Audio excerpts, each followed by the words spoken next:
Okay, welcome to the Planning Board meeting for October 21st, 2020. My name is Jim Peck. I'm the chairman of the Planning Board, and I have the outstanding duty to read the COVID-19 statement one more time. Hopefully, not too many more times.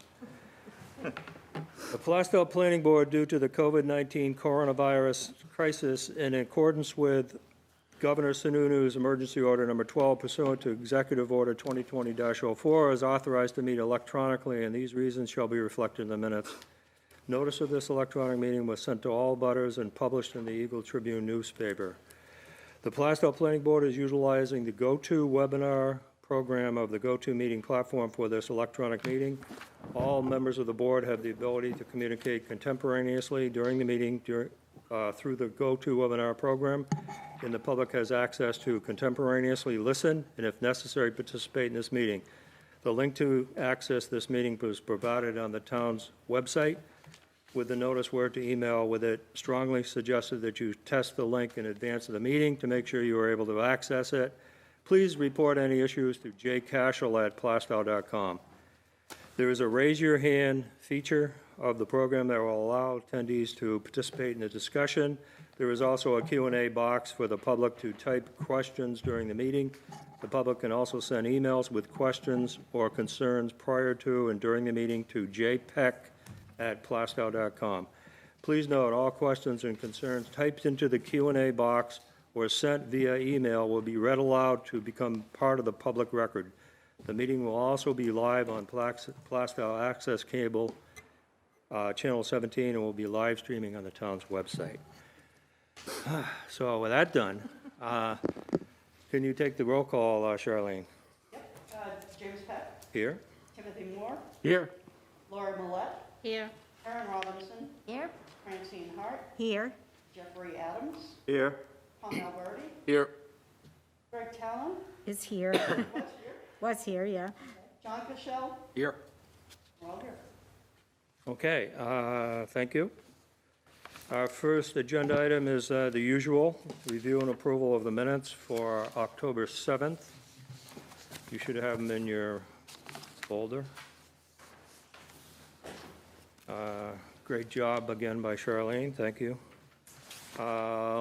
Is there any changes or any suggested edits? Yes? Yeah, I just have, on the last page, number 7, old business, it actually was me that asked the question, not Karen. Yeah. Sorry. No problem. And one more housekeeping change, Mr. Go ahead. Chair. On page 4, CF 17, I think I screwed you guys up and gave you the wrong date. So the third line down, the water workshop is 10/26, not 10/25. Okay, And in the next paragraph down, the same thing, 10/26. okay. All right, so any other changes? If not, with those changes, I'll entertain a motion to approve the minutes. I'll make a motion, we approve the minutes as amended. Okay, motion by Tim, second by Karen. Any discussion? There being none, I call for a vote. All in favor, say aye. Aye. Opposed? Abstain? The motion carries 5-0-0. The minutes are approved. Okay. So now we move on to, we have 2 public hearings. And before we get into these, I just wanted to make a note that we have in our folder relative to the second hearing, PB 2013, 190 Plaistow Road. We got a late notice here on the usage, whether the usage was allowed, and unfortunately, the usage was denied by the code enforcement officer, if you can see in your packets. Yeah. And so I discussed this with Mr. Cashel and Mr. Moore, and what we decided we would do, and I've already talked to Mr. Zilch. What we decided to do is we're going to let the applicant, he doesn't have to reapply, but now he needs to approach the ZBA for a variance. So we really can't act on that. The application's not complete, so we're just going to table that for now, unless anybody has any objections to that. I just wanted to mention that so we didn't, people are like watching and hanging on that particular one. Okay, so let's move to the first hearing. Jim? Tim has a question. Tim? Yeah. If you table it, which is fine, I mean, it's no problem with tabling it, but you either, I think, need to announce the date that it's going to be untabled, or you forcing the applicant to send out another legal notice, another set of abutter notices. If we don't have a date? Yeah. Yeah. I was trying to avoid him having to reapply and trying to, but I don't think we know the date. I know Charlie, if you correct me if I'm wrong, you said the ZBA meets, the last Thursday in the month? So the Yes. earliest you could come back here, I think, is December 3rd we talked about, right? The zoning board of adjustment meeting would be December 3rd, the first one I could get to. Yeah, So it would be the subsequent planning board meeting from after that. so it would be the one after that then, Yes. Yep. 17th. So should we say the 17th then, Tim, you think? I Well, mean, it may turn out to be wrong, but we could say that. You can always retable it. well, I mean, on the 17th, depending on what has happened in the, Well, exactly, if it, take other if they deny it, then obviously, yeah. Yeah. It's gonna have to come back. So, I mean, that's what the intent is, to table it to the next meeting, most likely the 17th, unless it's denied. So I'll just state it that way. We don't need to vote, do we? I don't think so. Is everybody okay with that? Yep. You okay with that, Charlie? Yeah, I think that's fine. I mean, I've been to other boards where, seeing applications that weren't complete. They heard the applicant, and then they continued it to the next meeting. And then if the application was completed the next meeting, they accepted jurisdiction, started the 65-day. Right. So if you get approved by the ZBA, come back 17th, then I think the application was complete. Other than that, I don't think anybody had anything. We would make it complete if we had the hearing that night, the 17th. Okay. All right, there being no objections, let's move to the other public hearing. I have to find it. Here it is. Okay, I'll read it. It's PB 20-12, a request from Total Construction Solution LLC, Kyle McManus, for a preliminary design review of a proposed 7-lot planned residential development of an 18.41 acre parcel with 238 feet of frontage at 44 Sweet Hill Road, tax map 62, lot 29, in both the LDR and MDR districts. Property owner of record is 44 Sweet Hill LLC. So I'll ask Mr. Zilch, or are you going to speak to it, Charlie, or do you should? That's what the hall's gonna introduce. the plan. Okay, he's going to. Okay, he's setting up. That's it.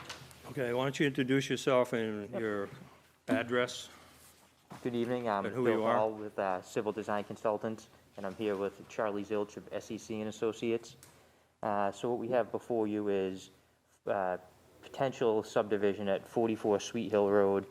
This is just a little more than conceptual, say a preliminary PRD plan that we wanted to put before the board and get their opinion on. So as I said, the address is at 44 Sweet Hill Road. It's along the north side of Sweet Hill Road. And the existing parcel is approximately 18.4 acres, and it contains a single-family dwelling. As you can see down here on the lower right-hand piece of the plan here, the parcel goes quite far back. It's a long, narrow piece. So what we've proposed is a planned residential development, and it would be 7 lots with approximately 700 feet of road. These would be individual house lots. They're all approximately 27,000 square feet, I believe. And it takes up a little more than 6 acres of the parcel. That would leave a little more than 12 acres for open space. And the plan shows a 24-foot wide road with curbing and a compliant cul-de-sac. All the grades are shown as compliant with the subdivision regulations. And we just graded out the road. We didn't grade out individual lots at this point because, again, we just wanted to put it before the board and get their opinion on it before we progress it too much further. So with that, I'll just keep it short and see if the board has any questions on it or get your opinion. Okay. I just wanted to note this is a preliminary design review. It's not, they will be coming back for the final one. I'm looking for my copy of it. Does any members of the board have any questions while I'm looking for my copy? Francine? I just wanted to know if there had been any discussion regarding potable water and whether this was planning on being town-owned street or whether it was going to be just kind of self-contained into this building lot. Yes, so I believe the intent would for it to be a town-owned street. And as far as water, they are going to be pulling water down Sweet Hill Road, and we'd anticipate that the timing would work up where we'd be able to tie into the water supply and be on town So water. this is okay. All right, thank you. Well, Any other questions? John? Mr. Cashel? Yeah, Mr. Chairman, from the cul-de-sac area to the base of the fill, it's a little over 40 feet.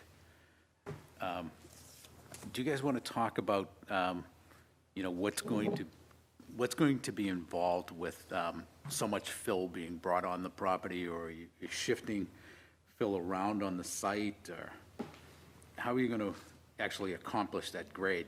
And the two houses on either side of the cul-de-sac, those appear to be 20 feet below the grade of the road.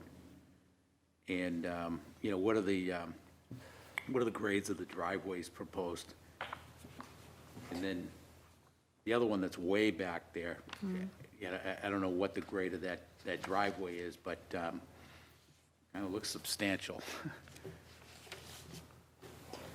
So this isn't, again, not fully graded out, obviously. The driveways, we would keep to be compliant with town regulations. I believe for all of them except for the lot, I believe that's lot 5 in the back, would be less than 6% for driveway grades. And then lot 5, we'd have to go to the maximum allowed 9% to get back there and have it be not 20 feet of fill in the back.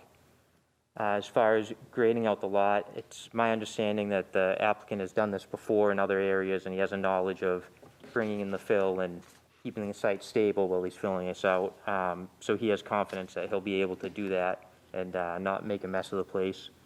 But it is a substantial amount of fill, as you noted. But yeah, we're just meeting the town regulations as far as grade for the roadway, and that's what we end up with. So, Just a quick follow-up. So this is all going to be fill actually brought in from Yes. somewhere else? yes. Yep. Estimate how many truckloads we're talking about? I'm just curious. I mean, Truckloads, I don't have a number on. As far as yardage goes, I think we're going to be somewhere 40,000 yards in that ballpark. Again, that's just an estimate looking at what we have here. It's not fully graded out, but in that range. So what's 40,000 yards? Say it's 40 with 10-yard trucks.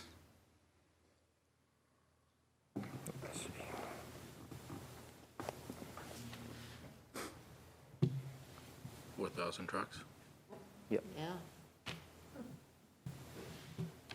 I'm just bringing this up, Okay. because I've dealt with some Yeah. subdivisions like this, and, Right. it's just something a lot of people don't think about, but, there's a lot of fill Yeah. being brought in to a site, and, Well, I just say there is a road right up the hill from that. It has a similar grade, I would think, Partridge Road. So they would have put fill in there, I would think. I mean, it's only a couple of houses up. Yep. Same They've done same stuff idea. Yeah, I don't remember what was filled. That is a steep grade, and I think all those, Greenfield, I think, is actually slightly over 9% grade. That's further on down the hill, yeah. That's the, kind of the last one before it levels out. Yeah. And the others are right at 8 point something, 9%. So, yeah, it's a pretty steep hill. But I don't remember how much fill they brought in, if they, Yeah, just kind of following on that, you have on here the square footage that's slopes greater than 15% for both, you know, the MDR and the LDR. What's the source, how do you get that? I just don't know how you come up with that. Is that was that already measured, or you had to do that? You had to measure that? So the soil scientist goes out there and he maps the site, and he gives us an estimation on that, and then we also check it with the AutoCAD software, so there's a surface in there, and it can break out the slope, like how much of the site is what percentage. Does he also do does he also measure the wetlands at that time, too? Yes. So when was that done for this? He did it this, he was out there midsummer. So it's pretty recent then? Yes, Yeah, it's a recent mapping. okay. And, go ahead, Jeff. What's the linear length of that driveway? The one going towards the back, Yeah, Yeah. it is, it's over 300 feet. I want to say it's about 340 feet. isn't there a maximum length for a driveway? In a PRD? yeah. In a PRD or just generally? In general, I I thought think, there was a if it- maximum length. Driveways at over 300 feet, I think, need a waiver of liability from the town, Over 300 feet. over 300 feet. I measured it, So- it didn't seem like it was, when I measured it, it seemed like it was closer to 280 or something, so maybe it's just under, or? You're measuring the Yeah. actual linear length, not the distance, Down the center line, yeah. correct? Yep, So you're going, yes. Yeah, it's definitely over 200 if you look at the scale. what's the width of that driveway? I believe that's a 12 feet wide, I believe. I'd have, That's what it says, yeah. I believe it's 12 feet, but I'd have to double check.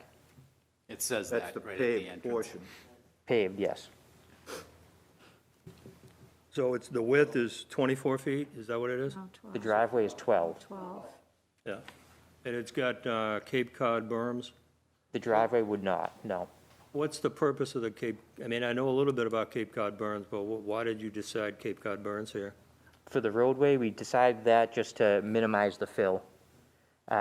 Because if we got into doing swales, we'd have to cut it down and then build up a berm and slope it back again, and it Yeah. would just create more fill. Any other questions? Jeff? I'm just curious as to the width of that road, and some of those bends in the road are fairly significant. How does that impact emergency vehicles, specifically fire trucks? You talking about the driveway? The driveway, correct? Yeah, so before we come to you with the formal proposal, we'll definitely have to put this before the fire department and get their opinion on that. Oh, so you haven't gotten input from them yet? No. Okay. Lori? Is, Oh, so. Go ahead, Jeff. Go ahead. is there any way that you could change the contour, if you will, of that? Or what's the reason you selected the path that you chose? Actually, just to get more length on it so that we can get down the slope more. That's the only reason. We could straighten it out. It would just So be you're more. flattening it out, so to speak, by going Yeah, yep, horizontally instead of straight through? Okay. yep. Lori? Is the lot line between 5 and, I believe it's 4, is the lot line that stone wall? I think, isn't that, is that a stone wall? Is that the, That looks like So- an existing stone wall yeah, going that way, yeah. There's existing stone walls around the perimeter of the property. I'm not sure that there are any interior stone walls to separate the lots. okay, so where's the lot line between 4 and 5? Look at the small picture, Lauren, on the right-hand side. Oh, Yep, okay. That'll show it much better. Oh, okay, okay, yeah, Yeah. all right, thanks. No, because I was gonna ask about, it looked like I thought the leach field was on the neighbor's property. oh, yeah, no, no, That's why I was asking, yep. okay.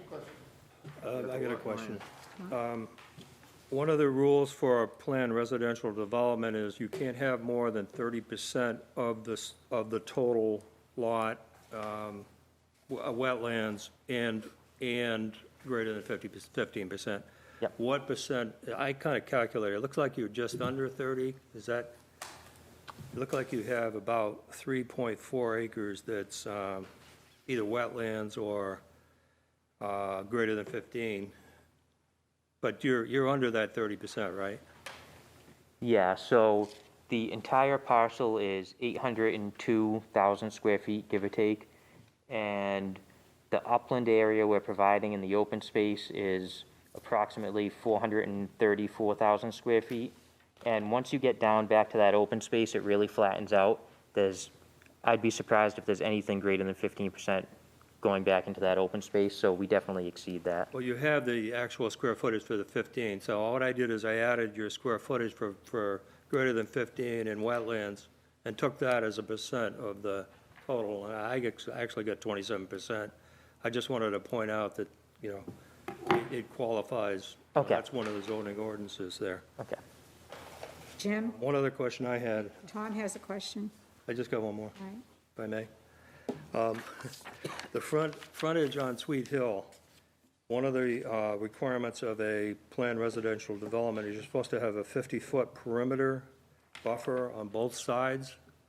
And I'm looking at the left side there, I guess would be the west side. Does that 50 feet? It looks like it's less than 50. Yes, I believe it's 50 feet, and I'll double check Is that. it on here? Yeah, you just got to make sure, because Yeah. otherwise you would be, you know, in violation of that. Yep. No biggie. I'm sorry, who had a question? Yeah, Jim, it was along those same lines. I was curious if any of the plans will require any specific variances along the way. We do not believe that there'll be any variances or waivers for this plan, but if that pops up, then we'll certainly be requesting it. But as we show, we believe that there isn't anything required.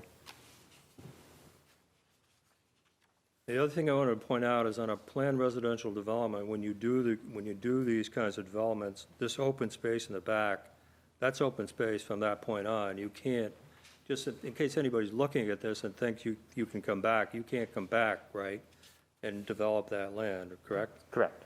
Right. So that open space will be, which is a good feature of this, what you have here, because there's a lot of open space here. Yeah. It looks like it's somewhat wet, you can see the wetlands in there, but still, you know, that's nice to have that much open space. Any other questions? Just got a couple of comments. Mr. Cashel? On a happy note, we always like to end on a happy note. You know, if you do look at the locust plan on the right-hand side, you do notice that there are only 2 abutting properties on the left that really have their present backyards disrupted, where the vast majority of the properties, because of this large, narrow, open space involved with this development, you know, nothing changes for them. So besides the tough terrain, you know, it is your typical open space development design. And this one in particular creates the least amount of perimeter impact to the least amount of Right. butters. Yeah, on the right-hand side, I mean, those 2 houses, even though they're kind of abutting, they're not even actually abutting, or are they? I guess they aren't. Yeah. So, you know, there's not a lot of houses down below, like you said, that are impacted because the open space is there. Yeah. So I would imagine that, you know, those abutters would be very happy with this kind of, you know, rather than some other development that would have houses down there, if you could do it. I'm not sure if you could do it, really. Is there any unusual things here? This is the first time I've seen a lot that came in with two zones in it, and you don't have a lot in the LDR, or in the MDR. Yeah, you have most of it in the LDR. There's no, I mean, you're following the rules, each zone, you have to follow the rules of that zone, and that's what you're doing. There's nothing impacting this plan. You've looked at that, there's nothing relative to the 2 zones that we need to think about, or I'm just throwing it out there? I don't think so. When I went through the density calculations that are shown here, I broke it out based on the portion of the lot in each district. And I guess that's the only thing that would be a little different about this, but otherwise it seemed pretty straightforward. And they're all single-family houses, they're not going to be condominiums. Would there be a homeowners association, you think, or not? I'm not sure at this point. Okay, Jim, there would have to be regarding the open space, unless the open space is going to be right, donated. somebody would have to own the open space. Okay, yep. Yeah, Mr. Cashel? Yeah, another couple of points. So it does, your plans do indicate you're going to try for municipal water? Yes. Once it becomes available. I'm wondering, in a couple of respects, this is gonna be an expensive road, a very expensive road to build.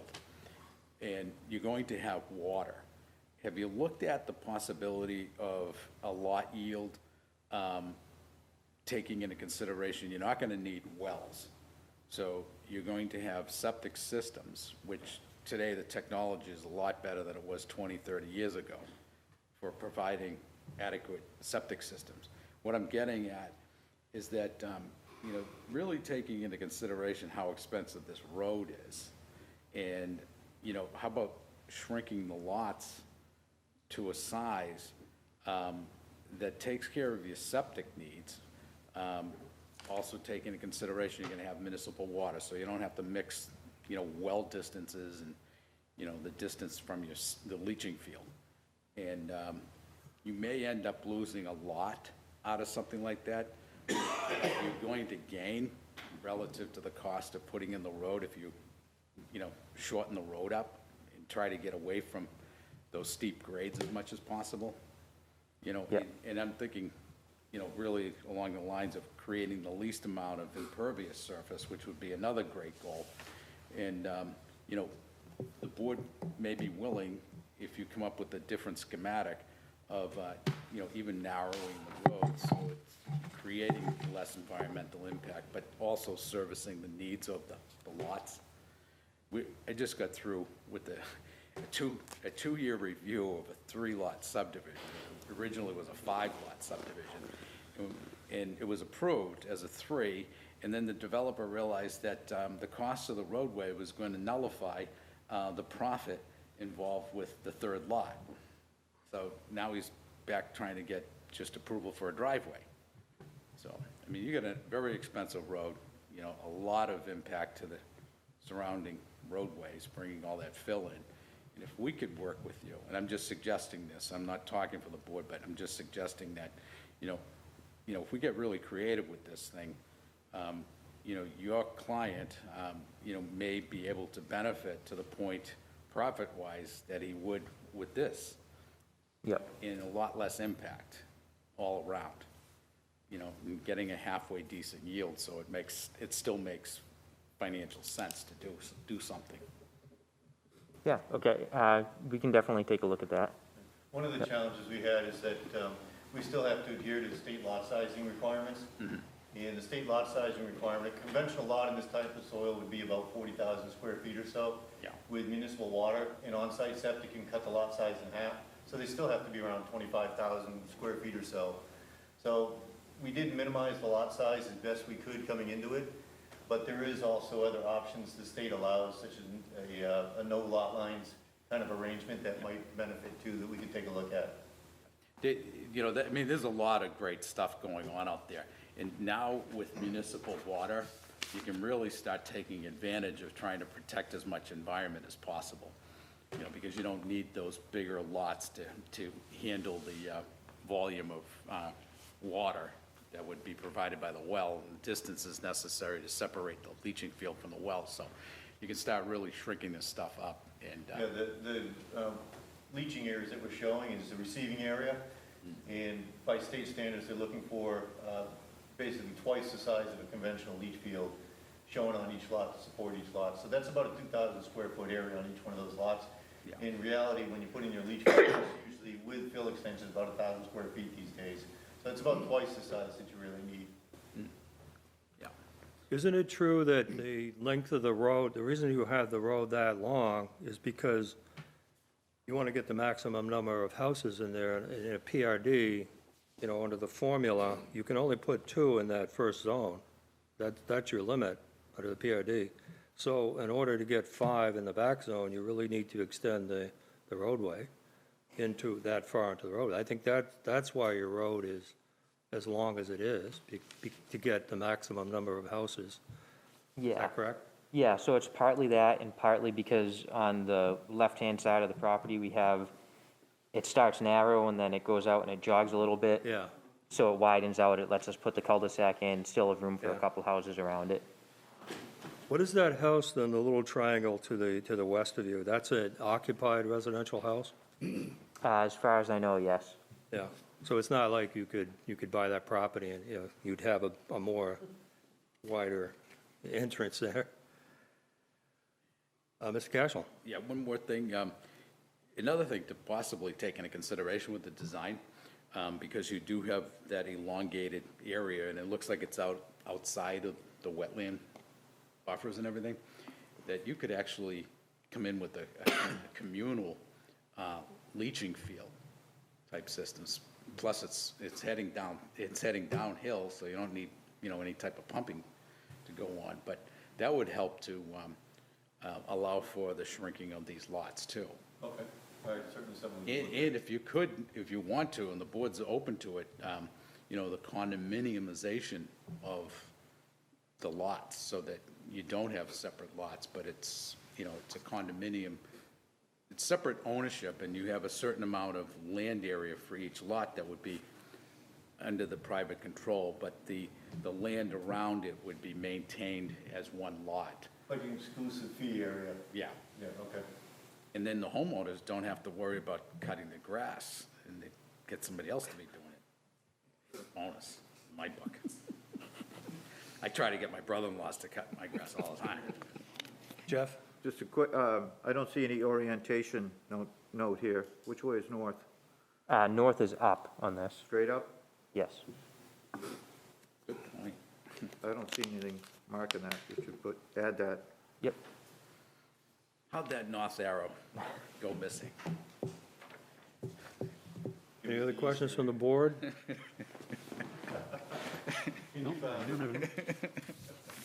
Going once, going twice on the board, any more Wanna ask questions? Okay, I'll open it up. Yeah. I'm sorry, I didn't officially open the hearing, but I should have, I did. So the hearing was open when we started, right? Any questions from any butters in the audience? Or online? Any of you two gentlemen, the butters? No questions? All right. I have a hand raised. I do have a question. You got somebody online? Yes, Christopher Alexopoulos. I don't think I pronounced that right. Okay, can you unmute him? Yes.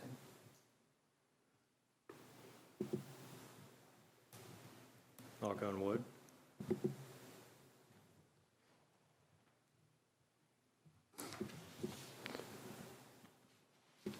Okay, you should be able to speak. Folks. Okay, Christopher? Yes, sir. How are you? Yeah, could you give us your name and where you live, your address? I'm on 7 Sequoia Lane, sir. Chris Alexopoulos. Okay, what's your issue? Go ahead. Well, no issues. The question I had was before I found out that they were actually going to bring the fill in, the 40,000 tons or truckloads.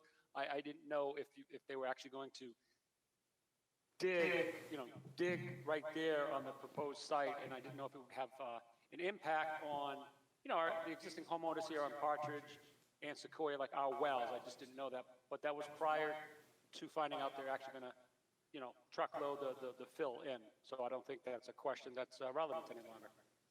Okay. My apologies. Do you have any other questions? I don't, sir. Nope, I don't at this time. I appreciate your time, though. Thank you. Okay. Any other abutters with questions? Or the public, anybody from the public? I have a hand raised. Yeah, Jeff, we'll get to it. I have a hand raised from Kyle McManus. Okay, if you can unmute. He or she? Kyle, yeah. Okay. I missed the name.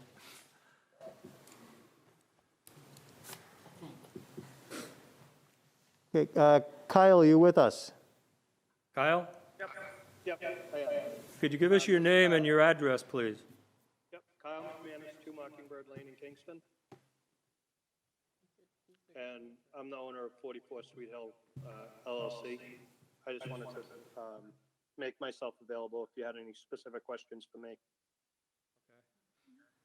Relative to this hearing, or, Yep. He's the owner. Yeah, he's, oh, I'm sorry, you're the owner. He's a, yeah, property. I get it.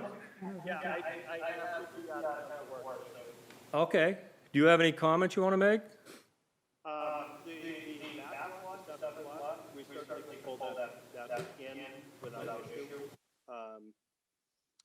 You know, the other items are, as Charlie had said, we certainly will take a look at it. We are trying to do this without variances. And as far as looking at the fills, it is something that I'm very, very familiar with. I've done it before. Actually, processes in one where we had to do a substantial right in Hudson for condo development. So it is something we do have a lot of experience with in terms of soil stabilization, things of that nature. Okay. But other than that, like I said, I just wanted to make myself available if you guys had specific questions. Okay, is there any, I know Jeff has a question. Anybody have questions for Mr. McManus, the owner? Just Okay, a base, I didn't see any orientation notation on here, so which way is north on this map? I think we just had that question. Yeah, it's, straight up. Yeah, Yep. he's going to Straight put it up. on there. Yep. Any other questions from butters? Nobody else on there? Just to be sure. Joe Tardif. Joe? I'm just going to unmute him. Okay, I get it. Joe Tardif, are you with us? Jill went out to get a bite. Jill, you there? Yep. Yes. It's Joe. What? His name is Joe. Okay, go ahead, sir. If you could say your name and where you live, please. It's Joe Tardif, 1 Sequoia. I think it's lot 6380. You can see on the left-hand side, my lot is the one lot that abuts two of these new houses. Okay. I can obviously, my privacy, what's the minimum amount of feet between a new house and my property line that they can build? Okay. Do you have an answer for that, or? Yeah, so for the PRD development that we're proposing, we have to maintain a 50-foot vegetated buffer between any exterior property line, so that would be the minimum buffer from the property line to any house that we would have Do you there. have any way to point to it on there? Are you watching on TV, sir? Yeah. Can you see where he's pointing on the map? Yeah, there's a box in my way here, but, You can knock one out. sure. First of all, point to his lot. I think his lot is So, right there, right? Right here? Okay, that's your lot, right, sir? Yes. Okay. Yep. So So go ahead and show him. this is the rear property line of your lot, the side property line of the lot we're proposing. And then this would be the 50-foot, the limit of the 50-foot buffer. So anything in this area would have to be vegetated, so a minimum of 50 feet. When you say vegetated, does that mean, I guess that's the owner, they can come in with plows and just knock everything down, they'll leave distant 50 feet in the height of the trees and everything that's already there. So the intent, go ahead. Go ahead. So the intent of the PRD is to maintain that 50 feet in a natural state as much as possible. So we'd try to leave as much as we can in a natural state in that area. So would you leave natural vegetation there? Is that what your intention to? That'd be the intent, yeah, as much as possible, yes. And if you couldn't do that, you would Plantings. replace it. You have to replace it per our zoning. Correct. so the corner of that home is only, what, 10 feet away from that vegetation line? Approximately, yeah. So what would be the back on that?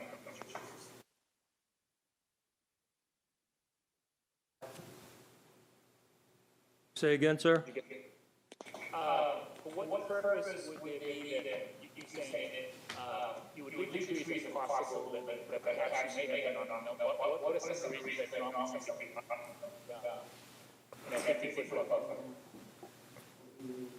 So the only reason we would be for, mostly for drainage purposes, if we needed to direct stormwater away from your lot.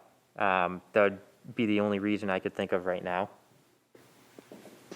Okay, my last question is, notice this is preliminary, but when would the earliest this type of construction start?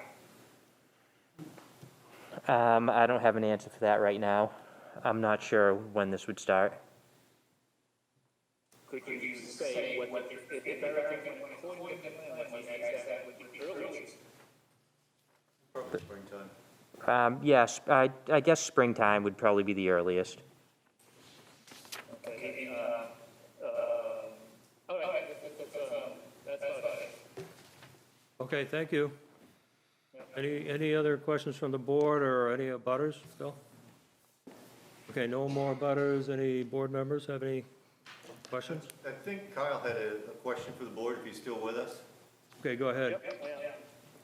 Kyle, did you want to ask the board about the potential for bringing some fill in from the town site across the way? Yeah, so obviously with the municipal water system going in,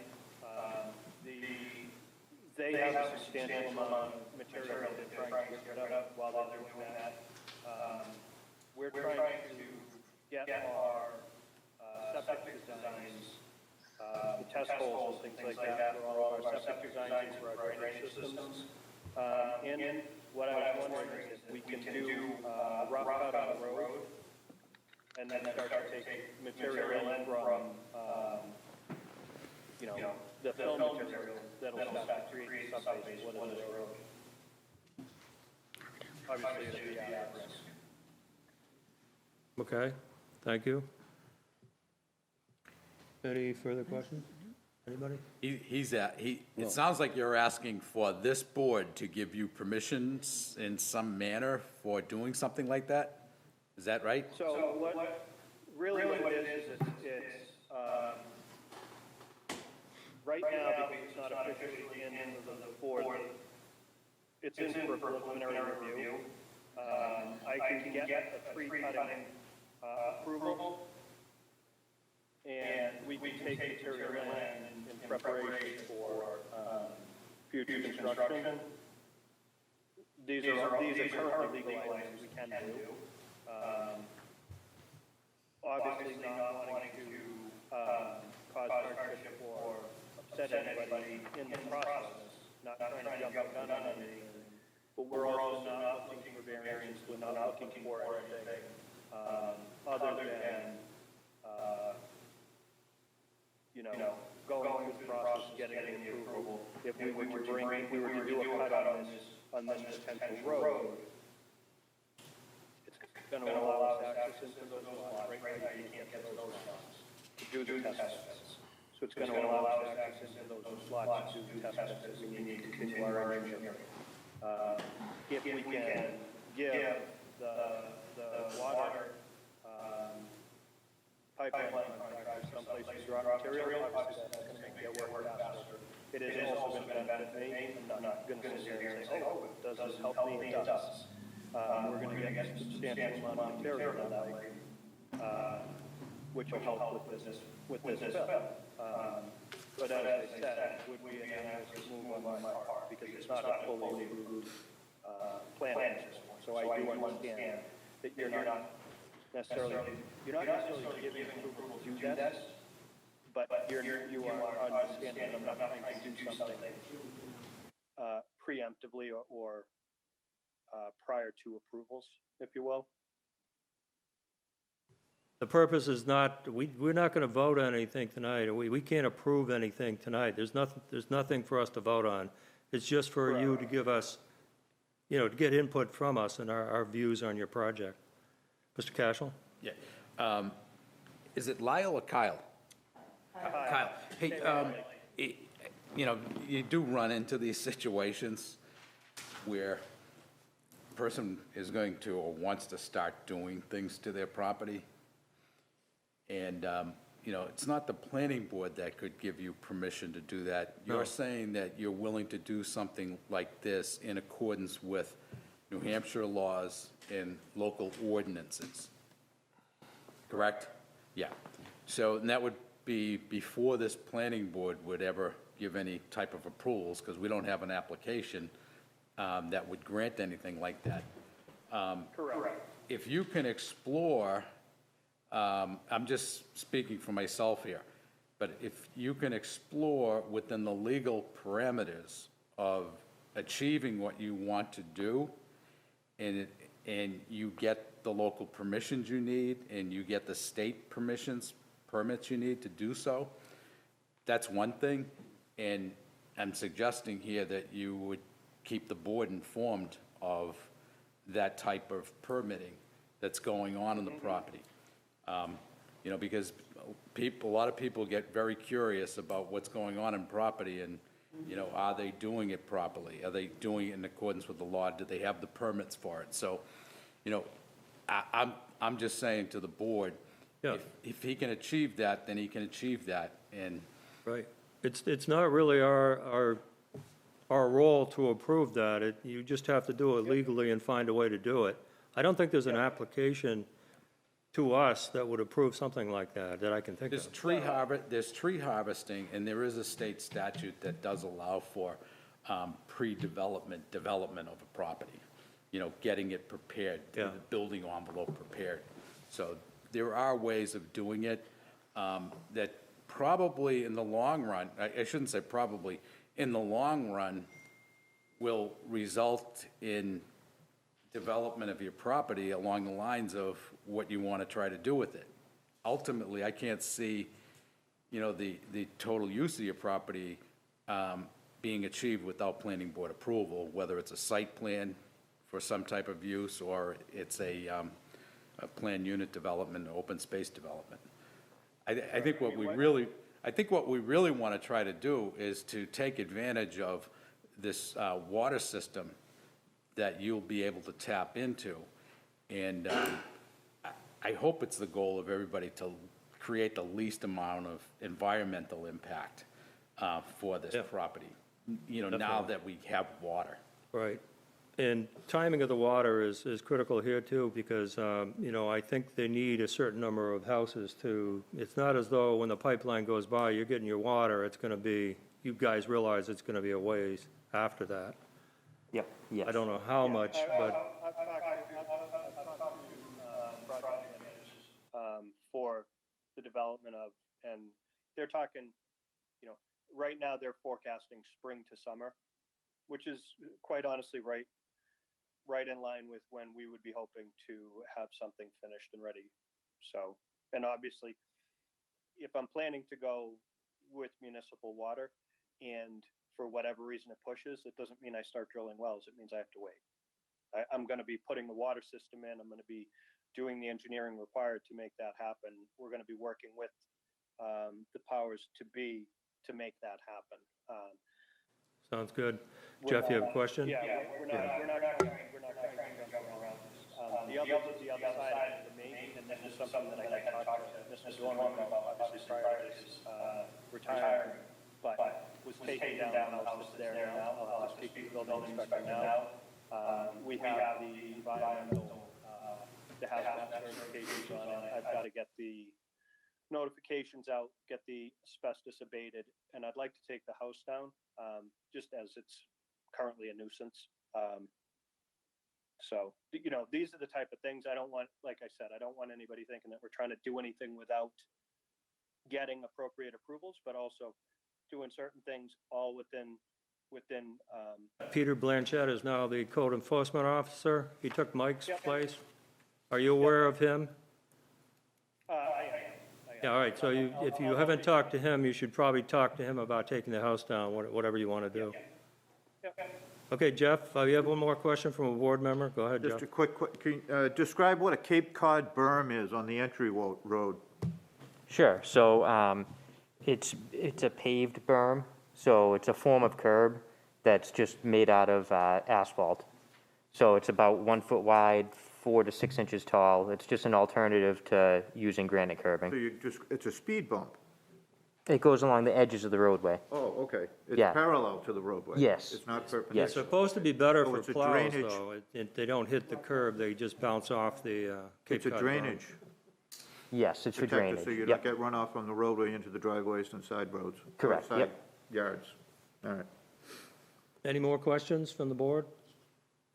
Okay. Thank you very much. We appreciate Thank you you. coming in. Thank you, guys. Thank you, Mr. McManus. Okay.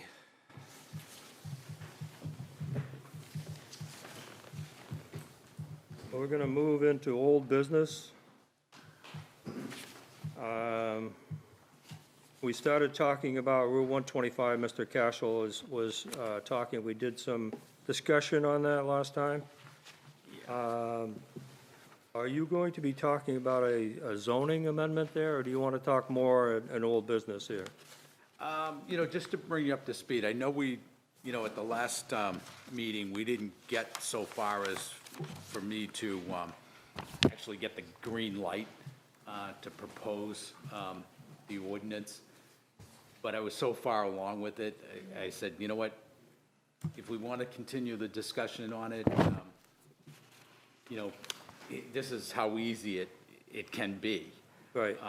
And I know that we also have a proposed overlay district, and this evening, we also have a proposed rezoning Right. proposal. So it seems like it's all coming into Right.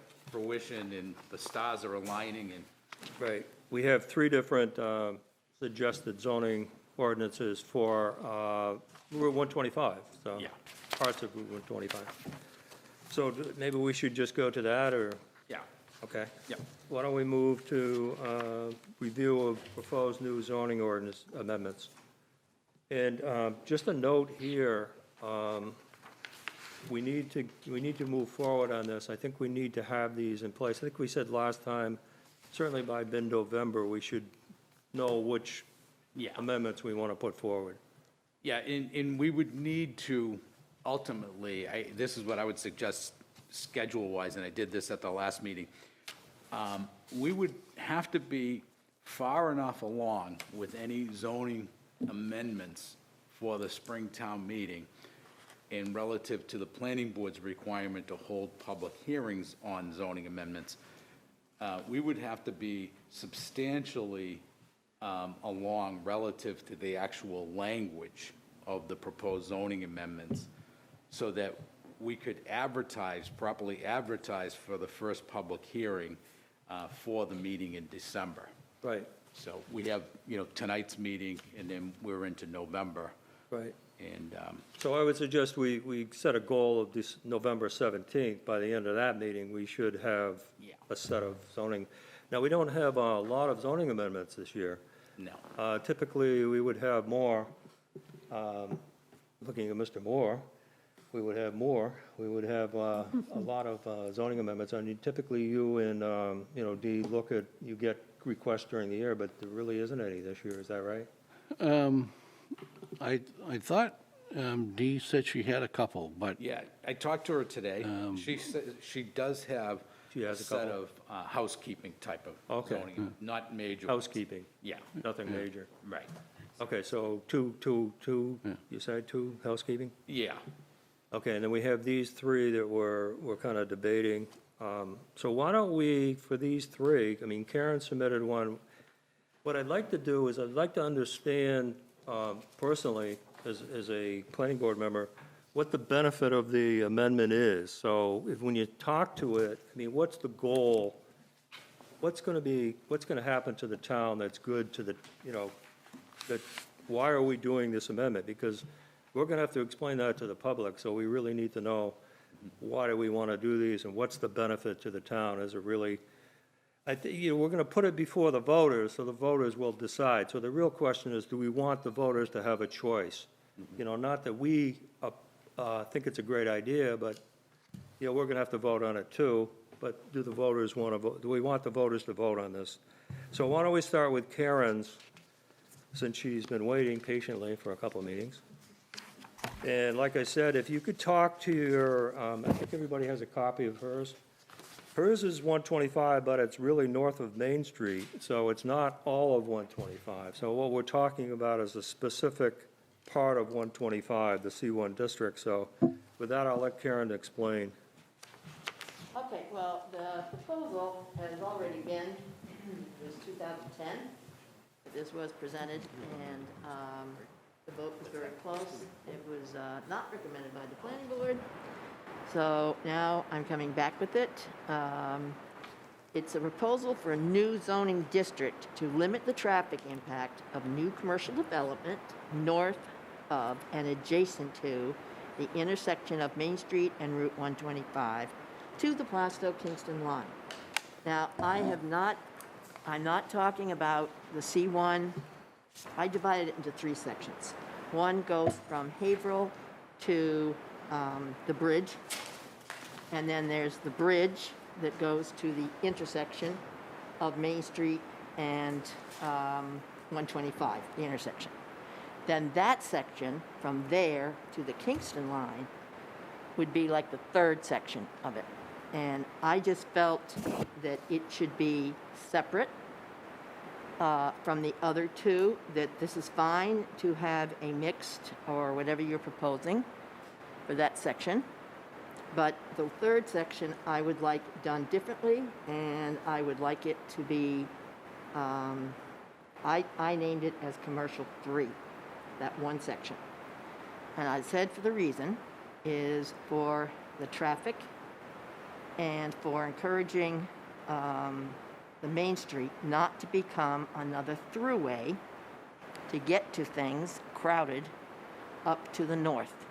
So there again, we have enough streets that are going through town now.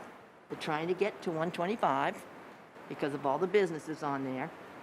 And I just felt we should have that one section that should be more for services, still businesses, but more for the town of Plaistow, leaving Main Street to be safer and not a throughway again going north as it already has for the business district down there. So what I have done is I put the boundaries on here. It's just that one section the map showed you, right from the intersection to the town line of Kingston. And then I had added uses and non-uses on it, which I was open for discussion and suggestions. What I'm basically trying to do is make this a very professional, personal service, retail still, restaurants, kind of services that we have not had, really, along with condos, even a development in there for couples that are just starting out, maybe, and they don't, want to buy a house right away, or even for older couples that don't want to remain in their house but would like to go to a, less and also with services, to a less bigger place. I think there is a demand for that. We do not have very many neighborhoods where singles and seniors and young couples can go to first before looking at a house. And I just thought this section would be very good because it's getting to work, 125, but it would not be the traffic that would be if you had a superstore, if you had a supermarket, if you had all these big things in there. That would make it less traffic and it would make it safe for Main Street. That's mainly the main thing. So I did put in not allowed, or that's a wrong way of saying it, not uses, used car lots, your tire stores and service stations, the vehicle, trailer, and recreational vehicle sales and service repair. Now that would be a perfect section that we could just see being filled right up with that. Then it was no industry, no contract yard, none of that up there, which is what I tried to do 2010. Now on housing, I did suggest condos, but I'm open to if people think it should be single houses. Multifamily houses and duplexes, I wasn't really thinking of that, but maybe that should be allowed. Superstores, no, that was the other thing. No more storage units, and thing I didn't really think about was no motels. I didn't know whether we wanted to get into that. I didn't think so. So I did add that. So I guess what I'm asking for is input and suggestions, and if you have anything to say about that one section. Well, let's look at the map. You have a map, the last map that you have. Mr. Chairman, can I just ask one question? This is a housekeeping thing. Are we all done this evening with 190 Plaistow? Yeah, we decided we would table it. Okay. Did That's what I people- thought too, but Charlie wasn't clear and I wanted to Were make you sure. guys waiting for 190? Yes. Okay. No, like I said, I was unclear. I thought I was going to at least introduce the plan, and the board was not going to accept jurisdiction because the variance, the zoning issue. Okay, if you want to do that, I suppose we could do it. I thought we had agreed before, we were all set. I'm sorry, I apologize. No, you don't need to apologize. I'm just. Yeah, I don't really want to get into a lot of discussion about it. If you just want to introduce it, because, I mean, you're going to be coming back anyway. So if you want to take a few minutes to introduce it, go ahead. Mr. Chairman, I'm just suggesting this myself. I'm not meaning Yeah. to cut anybody off. No, But- I didn't realize these Yeah. guys are waiting for that. You know, we really haven't opened it up for a reason because we technically, in accordance with the zoning we really can't- determination, we don't have jurisdiction over it. Right. You know, and I know New Hampshire allows for applicants to go here, there, and everywhere without any semblance of reason that it is allowed. But are we going to spend time with a use that's been determined not allowed, and therefore it's not allowed, it has to go to the ZBA, and then it can properly come back before the Yeah. board? Because we have no jurisdiction over anything having to do with varying zoning. Yeah, I guess I would prefer to wait, Charlie, if we could. I mean, does anybody else have any objections? I think it's better to wait, because we're going to be going into it at some later date anyway. We've got your materials, we've all looked at it, the board is aware of what you want to do. I don't think we need to get into it at this point. At our own risk, could we still proceed with review by the reviewing engineer? Yeah. Okay. At least keep something moving forward. You got some feedback already from him, I right? did. And his comments were minor. There was 14 comments. Yeah. I think one of, or two of them might have had to do with the zoning, and then the rest of it were just minor plan changes. So your concern is you don't want to lose any time. You could continue working with him. I don't think we need to stop that, but I don't think we need to get into it tonight. Okay. I appreciate the, Yeah. One thing to keep in mind, too, you only have 20 days to appeal his decision. You're aware of that? yes. Yeah. So that's law if it's not successfully appealed, Okay.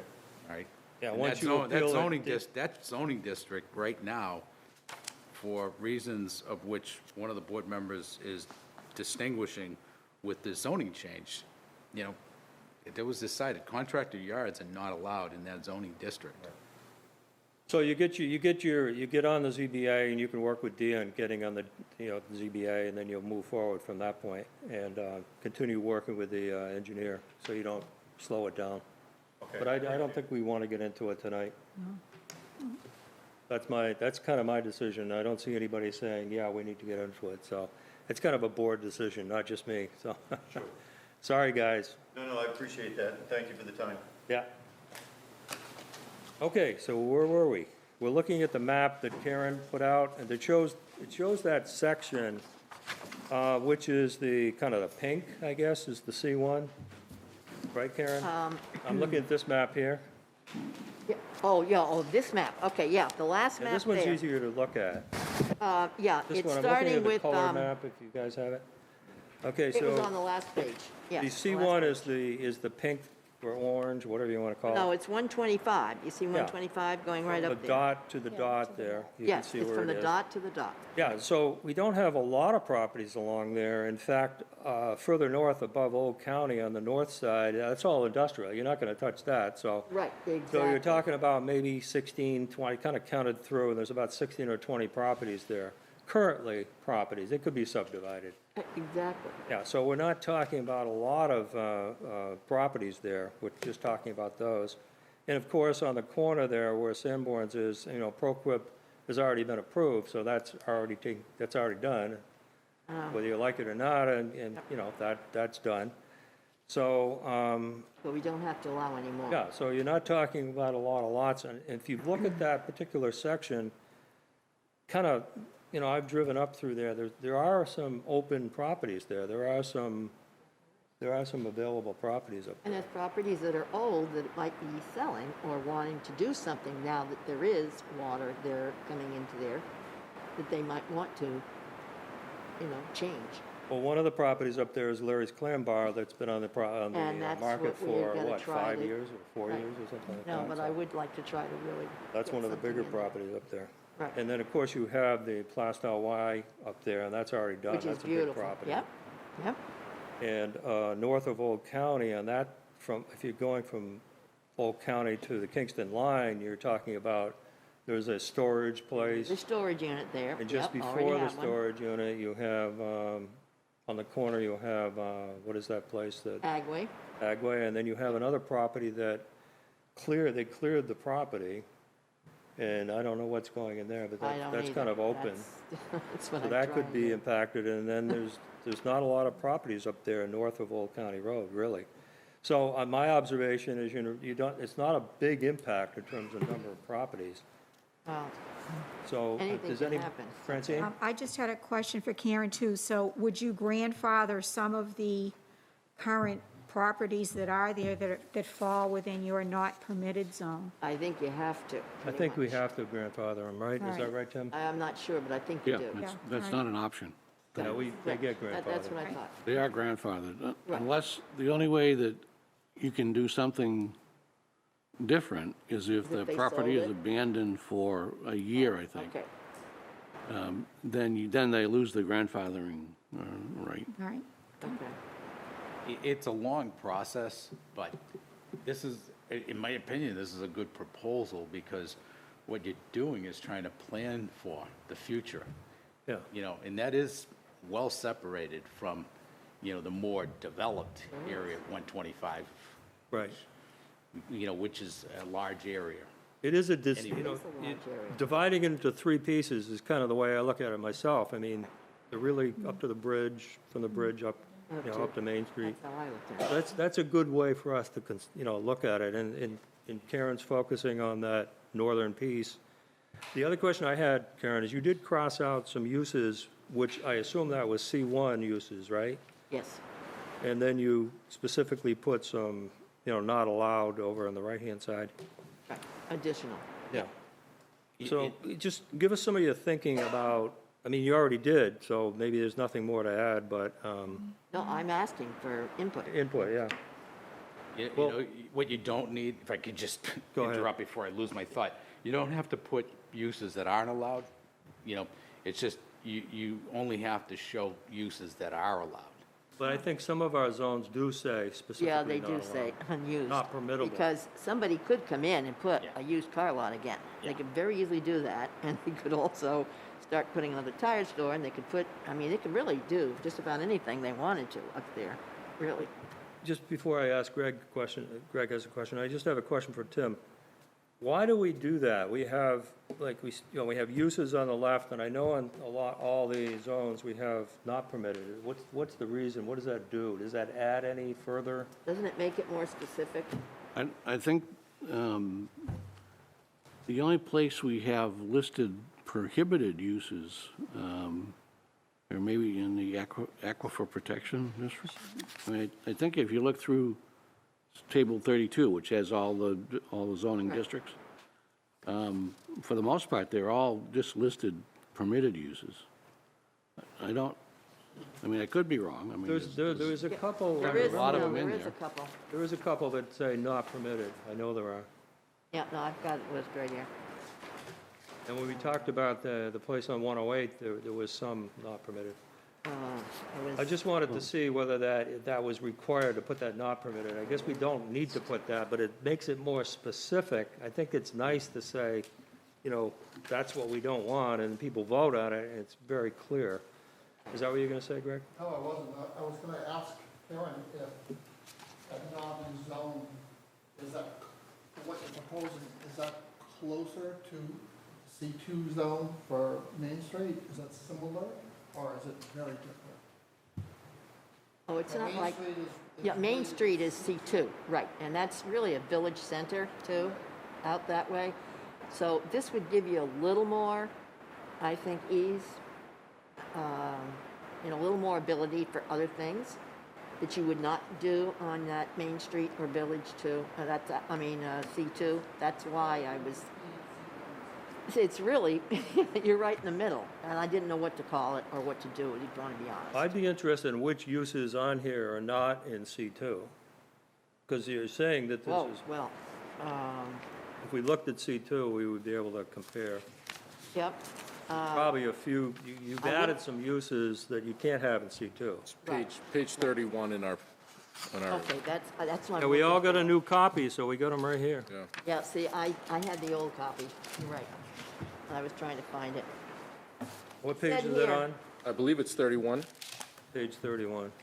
They had here permitted commercial industrial uses, then they had allowed by exception. This is the old one that I had, and it was under, each one.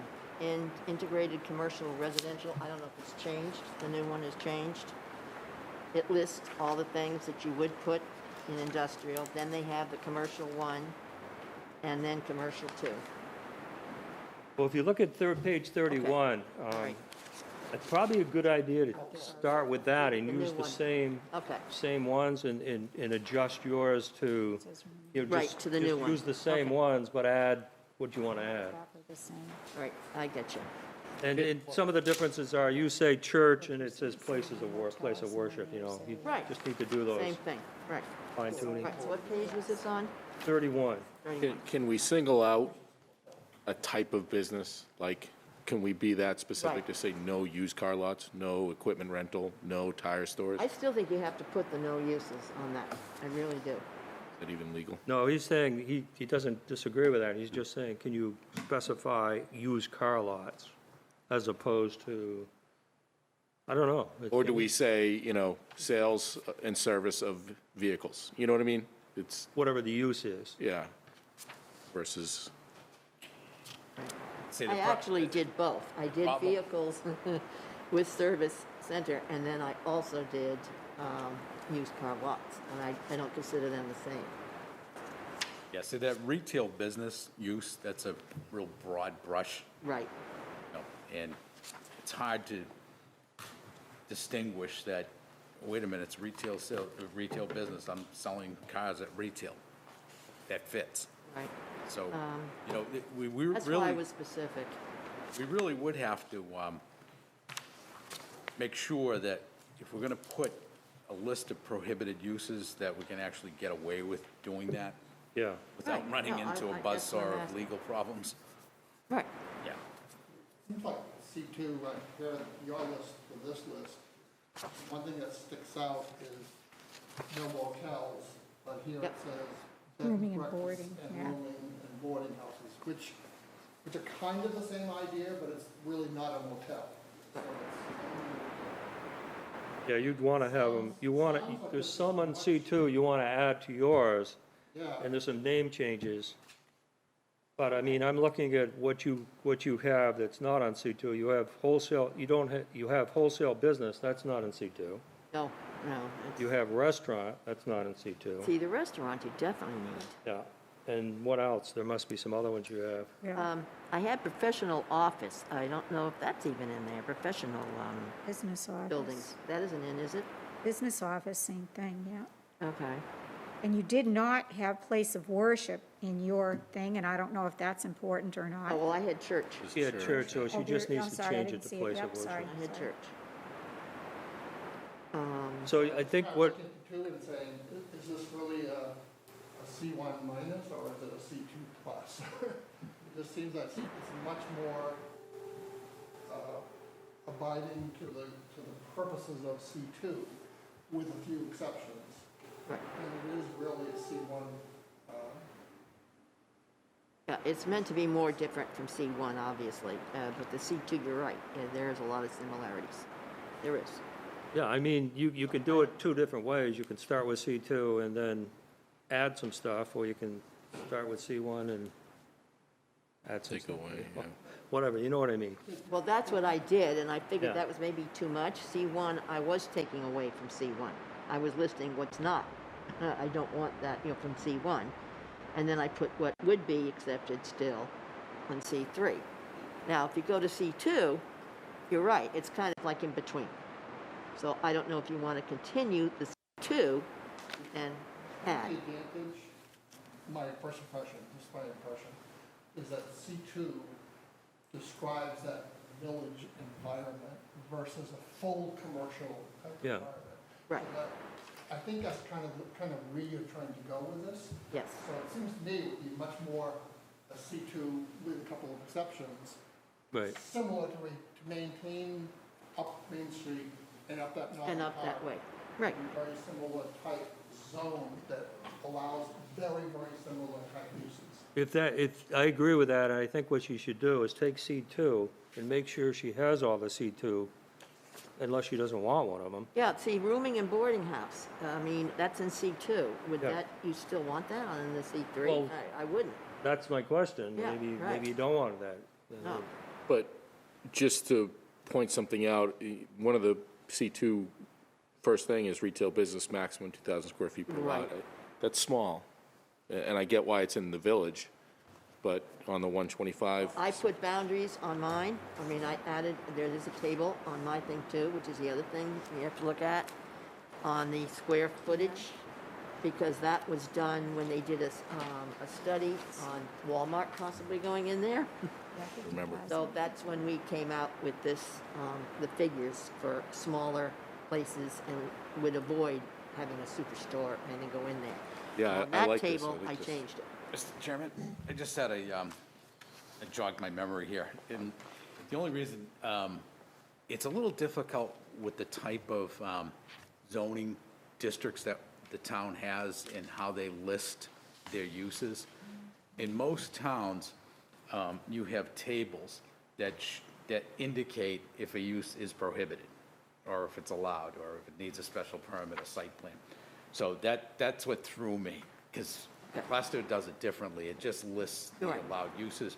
Right. However, if you wanted to, we could rearrange the tables so it specifies what uses are prohibited. Okay, that's on my second page of my plan, is the footage or amount, that you can have for a business.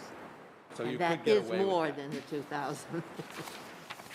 Well, why don't we just tick down through each of these uses, take a little bit of time, but you have, for example, you have retail business there. You don't have, and if you compare it to C2, Yeah, it says 2,000 square maximum. feet, but you're good with greater than 2,000, you're good I with, have my chart. because you have it there. Yeah, I have a chart. All right, that so says- leave that one there. The second one is wholesale business, that's not in C2, but you want that, right? I'm asking an opinion, I mean, is Well, that I mean, you put it down, so you're suggesting, right? yeah. As long as the wholesale business is limited to the square footage. Footage again that I have on my chart, right. So it's more of a C1 minus, if I you mean, will. maybe I should eliminate that if we're going toward the C2. No, I'm good with that.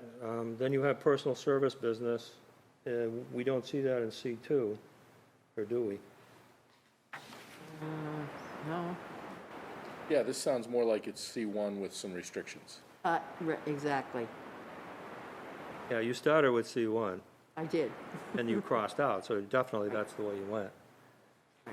So the only thing you have to But we do could is look at. rewrite it if that's what people are suggesting to make a better, I think I would suggest you go to C2 and make sure you don't want to add some of those C2s in there. Maybe next time you can come back and say, oh, I want to add one of these, or maybe you can do it tonight, I don't know. no, I've already added all of this, except I did not put in multifamily.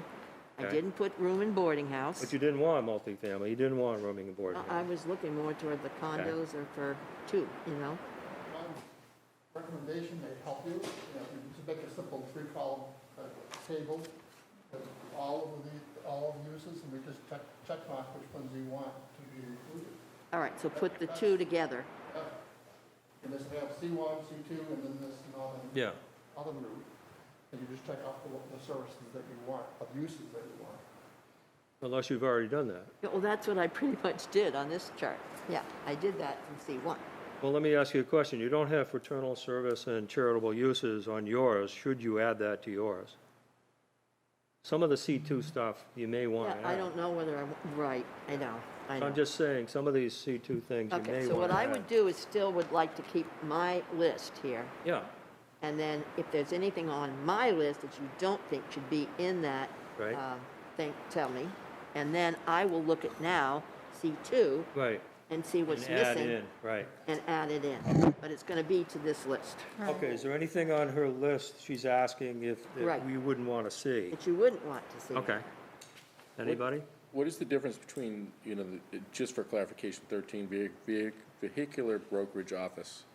I mean, I think I understand what it is, but just because we say no car lots, Right, But- right. That was a question mark. Well, I think what it is you have somebody who can sell cars, but they can't have them on the property. Is that Sure. right, Tim? Yeah, it's kind of a, Business office more, Yeah. it's more a business, right, and not Business all the cars out And there. the and all cars are lots of- delivered, you buy a car from that guy and they bring it to you right there. Just one car at a time, I think. Yeah. But they store them somewhere else. And they're not maintaining it. There's no service. car They're not service. maintaining. right, they they're don't left there. service, right. It's just strictly an office. It's pretty low impact. They want an office, that's fine. It sounds good by theory, I but don't think it'll happen. It could be another 71 Plaistow Road, could. right? it could. Well, Yeah, listen, that's what I'm thinking. don't construct zoning by the abuses of 71 Plaistow Road. Otherwise, we're only going to allow Well, we're trying to avoid it, that's all. produce stands Yeah. from May to June or something. I mean, yeah, I mean, I think, one of the things I try to do is I try to think about the unintended consequences of rules, right, or restrictions. Right. You say, let's not do this, and then someone figures out a way to do something, you're like, oh, That's gosh. why I made it specific. Yeah, so that's what my brain is doing, is trying to process, Okay. do we get with something that we didn't want, Right. but didn't intend, and they, but Right. we sort of restricted so many different things on this side, we ended up with this. I'm not necessarily seeing anything, but I'm just trying to think No, about no, that. and I agree with that vehicular brokerage office. I was going to cross that off, but I was gonna leave it and see what people thought, being just a business. But I personally would like to see that off as I did with the others. Yeah, well, why don't we strike Agree that with then? that. I mean, if you're okay. Yeah. Yep, cross that off. Because in theory, it could come under business office No, anyways. you're right. I had a question mark right on it for that very reason. And that's what I wanted to hear. Is there a definition of quote essential service? What is that? Yeah, essential service, 17? well, again, I went with the old definition of it. Is that Don't know still what in it the is now. C1? I don't know if it's still in, Essential service is like your electric, Utility? it's, how do you describe that? Utility? Utilities, yes. okay. Yep, the only thing is, when you look at C1, there's no essential service there. On page 28.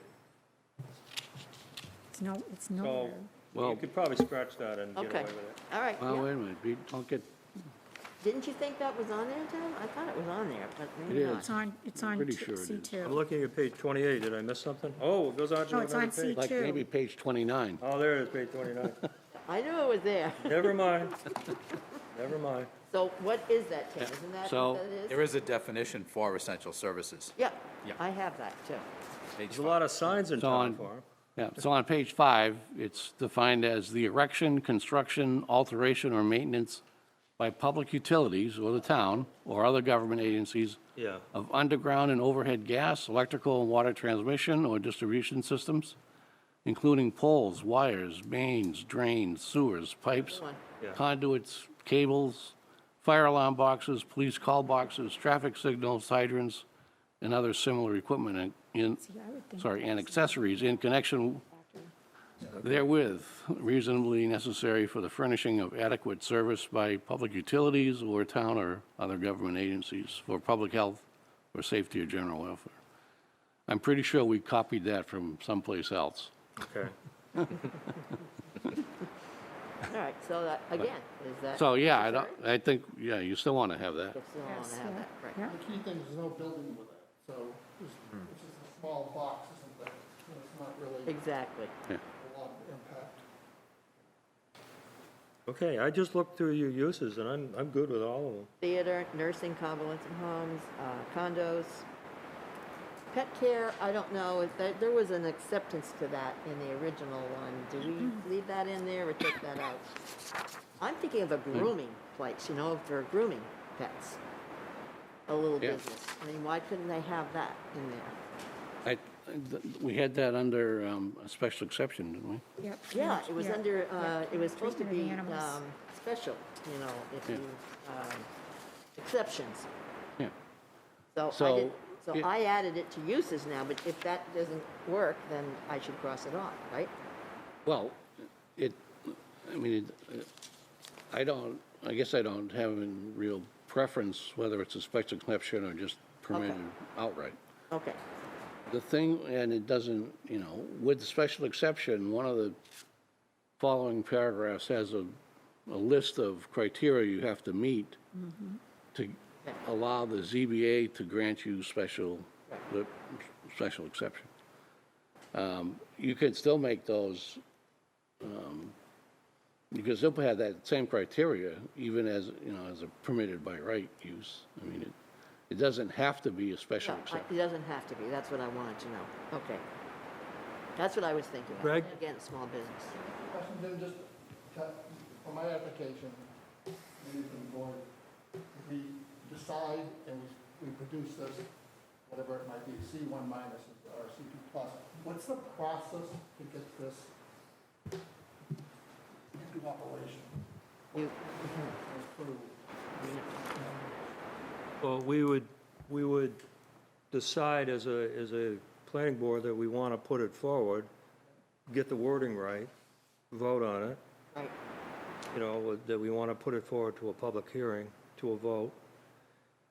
And then we have I think we have to have 2 public hearings. Is that right, Tim? No, you can have one. No, Yeah, just so we one. have the hearings, we get input, maybe we make some adjustments, and then it goes in the ballot. So it would be a formal warrant? Yeah, we forward it to the I know selectmen, what I Greg think. is asking too, though. Yeah. You also have to do the areas and dimensions. That's on my next chart. That also has to be done because it was saying area, frontage. You still have to have that in there. So that would be the next thing we'd have to do. And then the last thing is criteria that has to be met. And then that would be separate, amend table. That's when you're changing the table. That would have to be in there too. Correct? That's another section of the zoning ordinance, you would have to change the table. Yes, But right. it would reflect what you have. Exactly what we're doing up here. So it's Exactly. just, once that's set, you can change the table. Right. And then we have to vote on the table too. It's You part have of the it. objective is A, B is the uses and non-uses, and C is areas and dimensions. Right. That's what I have kind of in Right. there. So does the zoning board, would they have any involvement in this or anything that would have to cross? I never have to do that. No. Or is it just for them to enforce what's decided by the? It's enforced what we, We hold the public hearing, Yeah. vote on it. Yeah. That vote is recorded as eventually becomes part of the warrant article, Okay, and it goes straight to the March town meeting. okay, so then that becomes the town law. Goes on the warrant, it gets voted on. And it's then voted on. From that point on, the ZBA and the code enforcement would enforce that, Yeah. those uses. I think it's ZBA important, is an it's appellate also board. important that we have an explanation, Yeah. Why? why, Do what they- unless they because were- we can explain That's to why I voters said what that, that's why do we A. want you to vote on this? That's what I'm saying. Have to word that. Well, Francine? I believe last year, One I person. believe Go ahead, last Francine. year, Tim did a spectacular job of the zoning ordinances, and I believe they also put together a voter's guide, similar to what the board does for Yes, our to tell warrant you what it articles. is. Yeah, And well, that would Tim be a did a great, presentation last great time. He did an opportunity excellent for that for you to explain to the public what you're doing. Exactly. Want to make a comment on that, Tim? Just say you did a great You job. you do a very good We job. love when you do that, Tim. Oh, yeah, sure. Yeah, I mean, I'd be happy to do that again. Yeah. And we'd only have a couple this year as opposed to, the ones, we had a lot of them last year. Well, yeah. This is nice, so we don't have that many. Okay, so is everybody okay with the not permissible? Yes. What about about those? equipment rental, or Tim? do we, Well, you can't, you can have uses that are not allowed, but you gotta have a substantial reason for them. So, But isn't that up to the people to vote, if they agree with No. that? Oh. Oh, unfortunately not. I mean, the law says we have to have a reason? Yeah.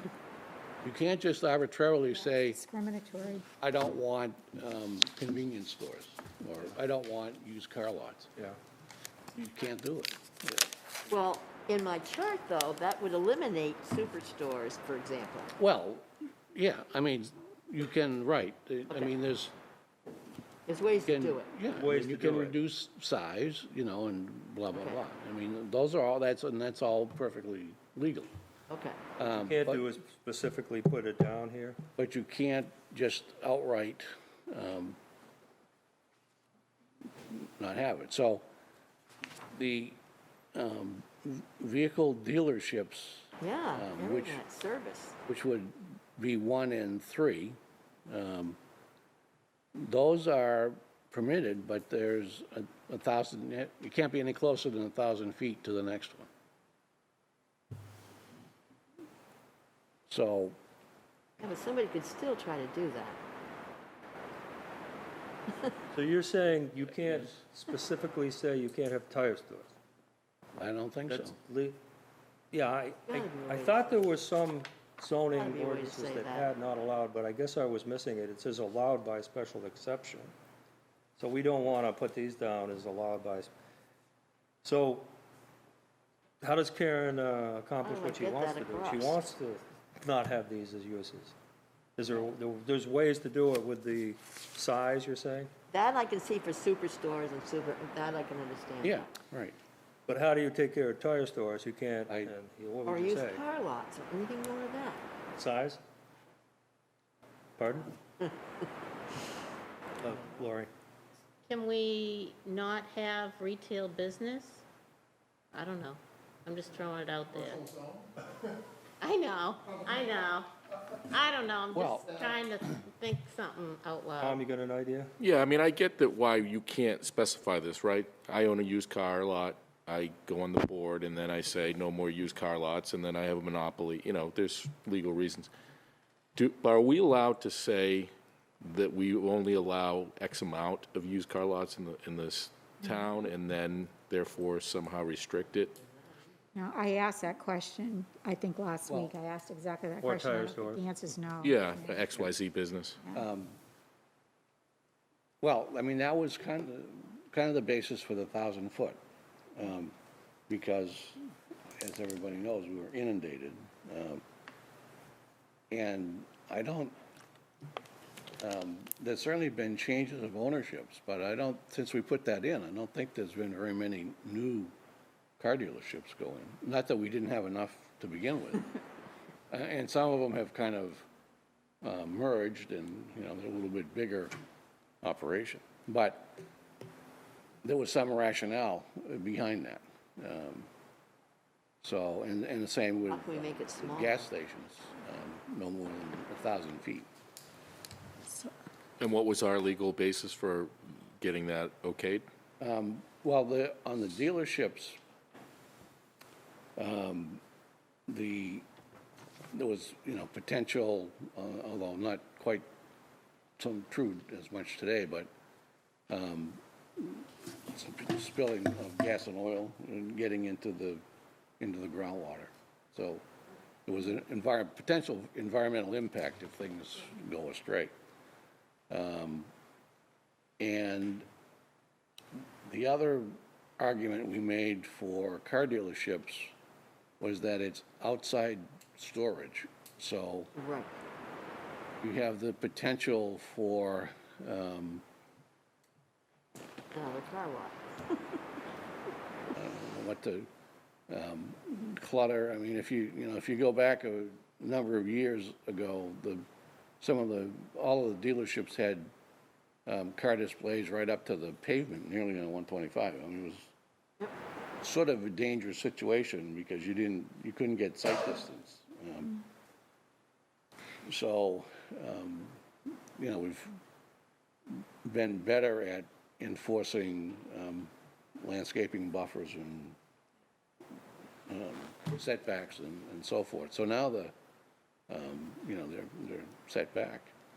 So there was a few reasons underlying that. And gas station, the same way, potential for leaking storage tanks, et cetera, et cetera. But what we're saying is that she can't put this is not allowed legally to say you can't. So you got to find a way. Yeah. Well, I'll have to ask the state. Francine? So would it make better sense for us to say, these are your permitted uses? And so whatever is not on that list, you can't do. So if used car lots are Well, not on no, the the permitted. problem with that is the tire store is a retail business, so she's not accomplishing what she wants to do. But you limit it with size. Another way. You limit it in other ways, is Right. basically She what has to Tim is find saying. another way. So you can limit it with your dimensions and all that other stuff, Some other so, way to restrict it. yeah. Yeah. So would that make better sense to do it that way? Well, that's what I tried to That's the way do she with the has to do it. superstores. I actually did that with a chart. But So then now if I we guess have- I'm gonna have to do a chart for used car lots, vehicular trailer, tire stores, and, Then we Yeah. could What have about- a desirable business, but then they go, oh geez, And the other, we could ask, you said we can't be this big, and so we're not gonna go in. we could ask our attorney and say, hey, look, Oh, we're, yeah, yeah. we're looking at Charles Cleary, yeah. splitting 125, the upper third of it, into a new Yeah. zoning district. In that new C3 zoning district, can we, or is it permissible to not, is it legal, that's the term, yeah. Yeah. to not list used car vehicle dealerships and gas stations? Okay. And, I mean, maybe because we're not denying them anywhere in town, maybe that's okay. Yeah, it's just one Or they section. might have some suggestion on how to accomplish Right. what How to you word want to it, do, right. another way. Yeah. Right. Is that something we can go to Go the, to the lawyer. who's the guy you're talking about? Attorney Cleary? Cleary. Okay, Cleary. Okay. But I don't think there's too much chance of doing that for tire stores. I don't know. That could be a pretty small building. Yeah. They're not very big. It would be a lot easier if you were convinced that C2 would meet the process, because C2 is already in place. And we would basically just extend it and grandfather anybody who had a use that was not on C2. And as those places got sold or vacated, we go to a pure C2 environment. So I think it's gonna be pretty difficult. That's a good idea. Yeah, it is. That's a good idea. So go back to that 20 list. years ago, if we were to say, this is C1, this is C2, this is C3, this is C4, and these are all the uses, then we just pick from which one. Right. And we basically have two to choose. That's why I was trying to put in 3. Oh, right? So, I don't know. The problematic area is retail business. Yeah. How do you limit Yeah. the types of retail business like tire stores? And the way it's done in C2, I think, is through the maximum square footage. Well, that's what I said. But yeah. you don't want to go to 2,000, so, See, that's the trouble, because now you're talking about some businesses on that section up there. It's not a superstore, but it's a business, and what was my chart anyway? I had that,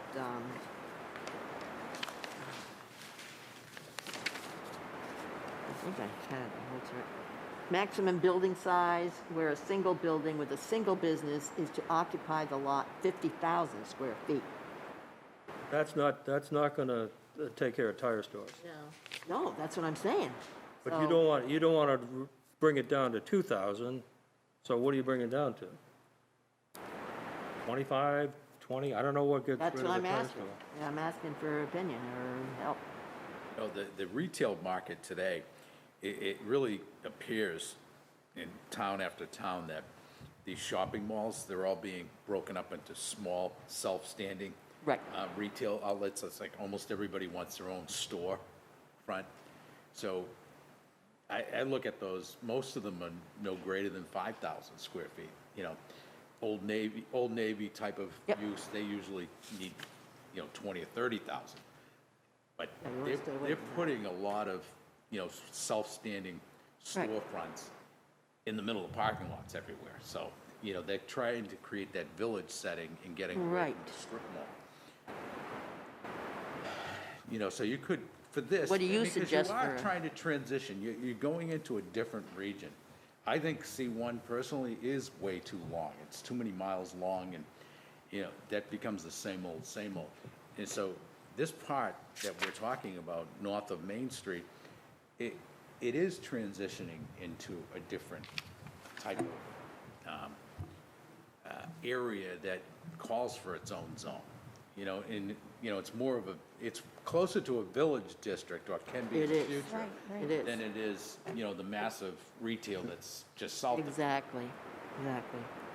If we get a chance to talk later about the mixed use zoning and what's proposed, you can get away with what I'm proposing south of here, but this is a really good idea for, bringing it more into scale and character with, That's what I was with trying to its surroundings. And, it's not part of that urban core that the south part of 125 actually is. And I don't think water is going up that far. How far is water? It's not going up that far. Well, not all the way, Well, but it the- is, The fire suppression system now goes to Old County Road. Yeah, Old- yes, All the Old way up County to Old Road. County. Right. So it's essentially There. there. So do I- we so- want to, I like the idea of that commercial too. Using that first. Yeah. And then either take off anything that we don't want on a commercial too, but I guess maybe you don't want to change that, right? right, but I think, I agree with what you just said, but I think you're going to run into this issue of how do you get rid of the used car lots and the tire stores legally? Well, that's what I'm asking, is the maximum, you're saying if it was 5,000 square feet, is Would that a that- happy medium, would that settle it? Would that get rid of a tire store? I don't know. It's not gonna get rid of the existing establishments. Yes. The existing establishments will be there in Oh, yes, no, that's fine. I'm talking about building a new one. quite some time.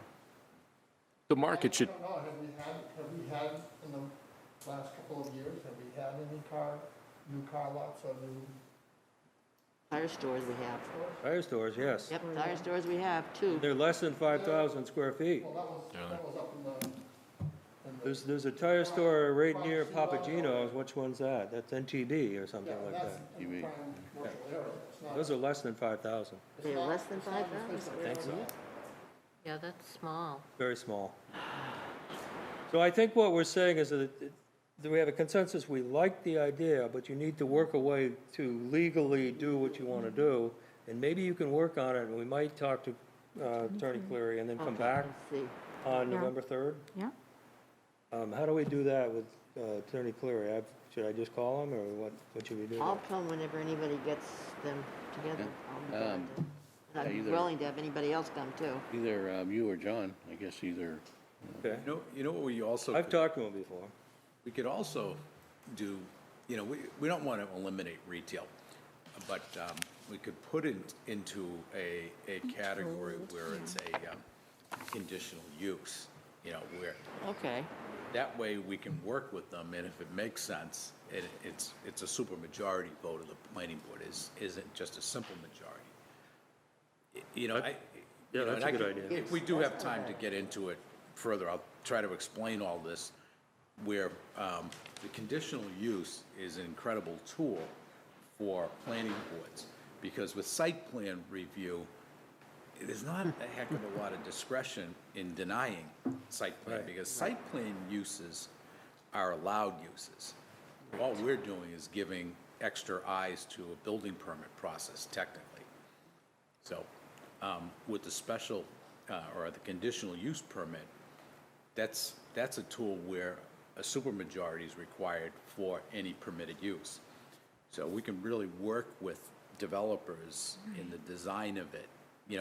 What we're really trying to accomplish is upgrading the scale and design and character of the development along 125.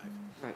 Right, and there's a lot of people in town that would would go along with that. I think a lot of people Oh, in town I know. made comments on tire stores and stuff. Nothing against tire stores, but there's enough is You enough. have enough, yeah. So I would suggest that in the interest of time, because we have two more to talk about. Yep. Karen, do you have enough input to go back and, Yeah, as long as we can get together. I mean, I can't do it alone. I no, mean, that's I fine. can, So maybe, Tim, you and I could get together with Yeah. Karen? yeah, I mean, I can, yeah, I can go through and, So basically, though, my list that was over here, I'm gonna move to this commercial 2 list. We're gonna start with that, well, I and mean, mine. can, but, I mean, we don't want to have, we don't want to have the big box retail on 125. I mean, we want Right, to change I the have that characteristics. in there, by size. I don't think it's a good idea to make it mostly residential, which is what C2 No, is. no. So Okay. I think the approach you took, start with C1 and eliminate C1 uses. I'd be surprised if there was a C2 use that wasn't also permitted in C1. I mean, there might be, but offhand, I can't imagine what it, So maybe it's already done then. But I think, you know, in the interest of time, why don't you and me and Karen get together as a subcommittee, if you will, and work on this one? Anybody else? Anybody else who wants to? You know, we can't have a quorum. Well, actually, that is a quorum, but you can do a you subcommittee. can, But you're not voting on something, you just We're have not voting on you have something. a Right, I'm workshop. trying to. yeah, you can, It's a you can have. workshop. So you we'll can do form that, something. just in the interest of time. I mean, I think that the consensus is, this is a good idea. Yeah. Yeah. Yeah. If I, had- you know, let me know, I'll see if I can make it work. Yeah, or I'd- I'll I'd send be you an willing to. email or something. Okay, all right. Okay, so let's move on to Mr. Cashel's proposal for mixed-use zoning ordinance we have in our folders. So I really, really try to make things simple, because simple really works good. Keep it simple, stupid, and then, you know, it doesn't get wrapped up in cobwebs. But, so this C1 zoning district, that's talking about the whole C1 zoning district as I'm it going to take a short break, and Tim will take over for a minute. as it exists today. So if Karen's proposal moves forward, that would become the C2 or C3 zoning district. So this wouldn't apply to that particular geography of the zoning map. That would be its own separate district. So this one only talks to the C1 zoning district, and whatever that may be, after March of next year. So what I'm proposing is to first, for the board to consider changing the existing name, which is C1-Commercial 1 Zoning District to C1-Commercial 1/Mixed Use. All right? And then that's number one of the three categories that I went over in the staff report. So again, on page 1 of that staff report for tonight. Number 2 is amending the C1 district to include, and this would be on page 28 of the zoning ordinance. I don't know what it is on this. It might be a different page on our new publication here. So amending the C1 zoning district to include in the allowed uses, multifamily above the first floor commercial / retail / office uses, and multifamily standalone buildings via a conditional use permit whereby the planning board, again, shouldn't be using that so often, especially in the same sentence, via a supermajority, parentheses, 4/5 vote, may approve the aforementioned uses. Okay, so I'm proposing to introduce 2 uses in the C1 district that are not presently allowed. And then number 3, amend the C1 district so as to provide for a conditional use permit for said multifamily uses and for uses not specifically cited in the table of C1 per the following terms and conditions for the issuance or denial of said conditional use permit. So that I spelled out the 3 zoning amendments that would be involved in amending the C1 zoning district to make it a mixed-use district, and then again, only introducing multifamily in those two instances, above the first floor and standalone. And in order for a developer to propose those uses, they would have to apply to this board in accordance with the language involved with the first paragraph, and then A, B, C, D of that first page, and then E, F, and then the subcategories of F being 1, 2, 3, 4, 5, 6, 7, and then G, H, I, and that's it. So if you had a chance to read through those, any uses that are not specifically cited in the C1 table right now would have the opportunity to apply for a conditional use permit. Now, part of the conditional use permit is that it would either be a subdivision / conditional use permit, and that hearing is simultaneous. It's held simultaneously, the two of them, the two permit applications, or a site plan application.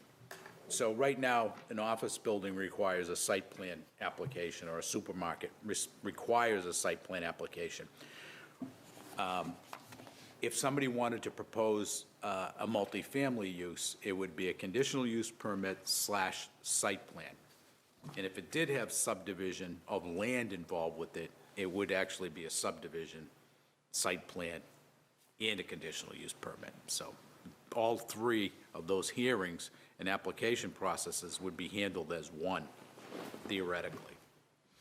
So that's that in a nutshell. If anybody has any questions, and I did stay away from, unlike what Tim has this evening, I did stay away from, and I mentioned this at our last meeting, an overlay district. Now, I'm proposing to not introduce an overlay district in a manner to, again, keep it simple. Keep it simple, stupid works, in that an overlay district just adds another layer of text. It adds another layer of data that has to be dealt with, as opposed to just amending the zoning ordinance in the language of the existing zoning ordinance. You don't have to take into consideration, oh, this is an overlay district. Well, what's the underlying district? Well, the underlying district is what it is, and you don't need the overlay district.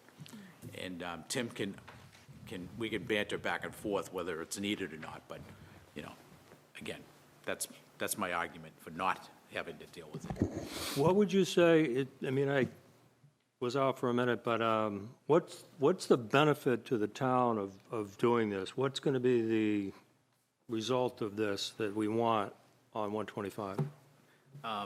What I envision the benefit for the town is that, you know, and I brought this out at the last meeting, there's such a, you know, drastic transformation going on right now with the bricks and mortar storefronts everywhere.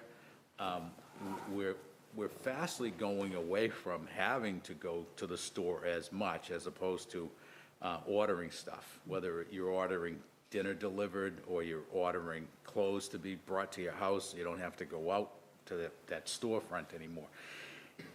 You know, it's not going to completely eliminate itself, but it's getting into the direction of where 10 years ago, nobody can envision what happened to the newspaper industry. Well, the same thing is happening, and it's fastly happening to all of these brick and mortar storefronts.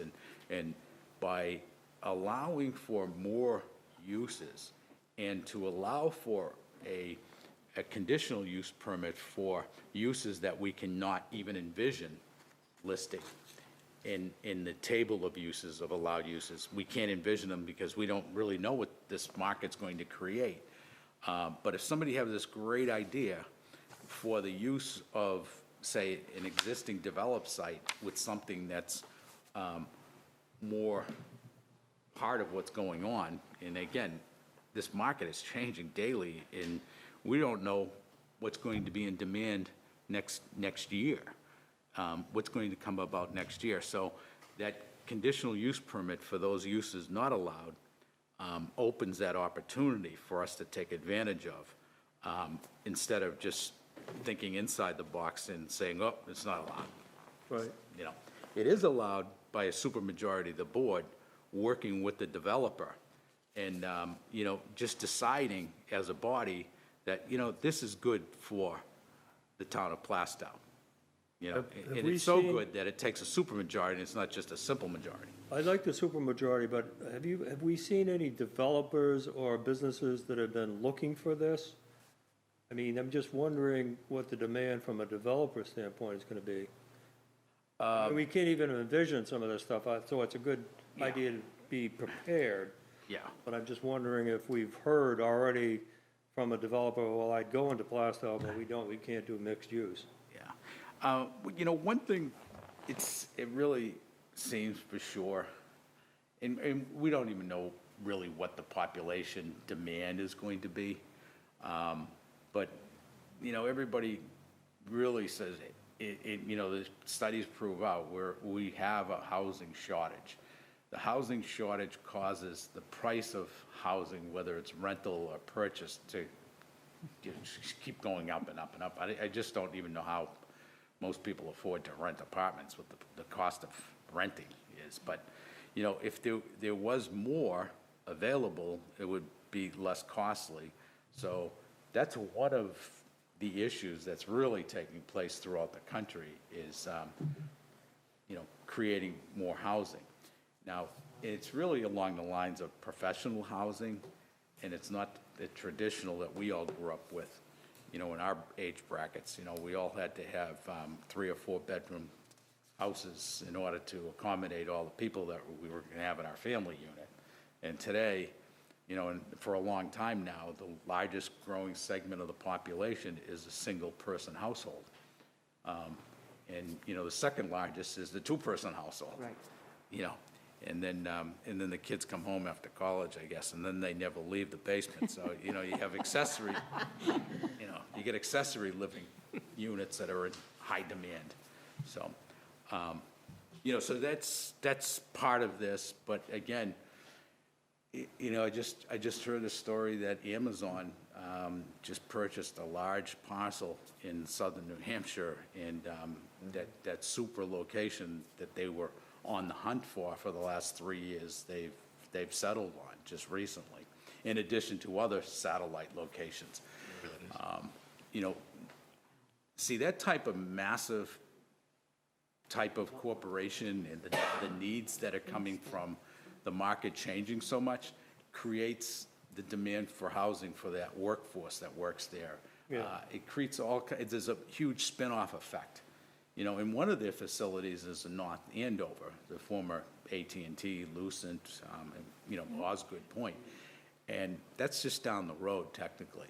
And, you know, that's all coming this way.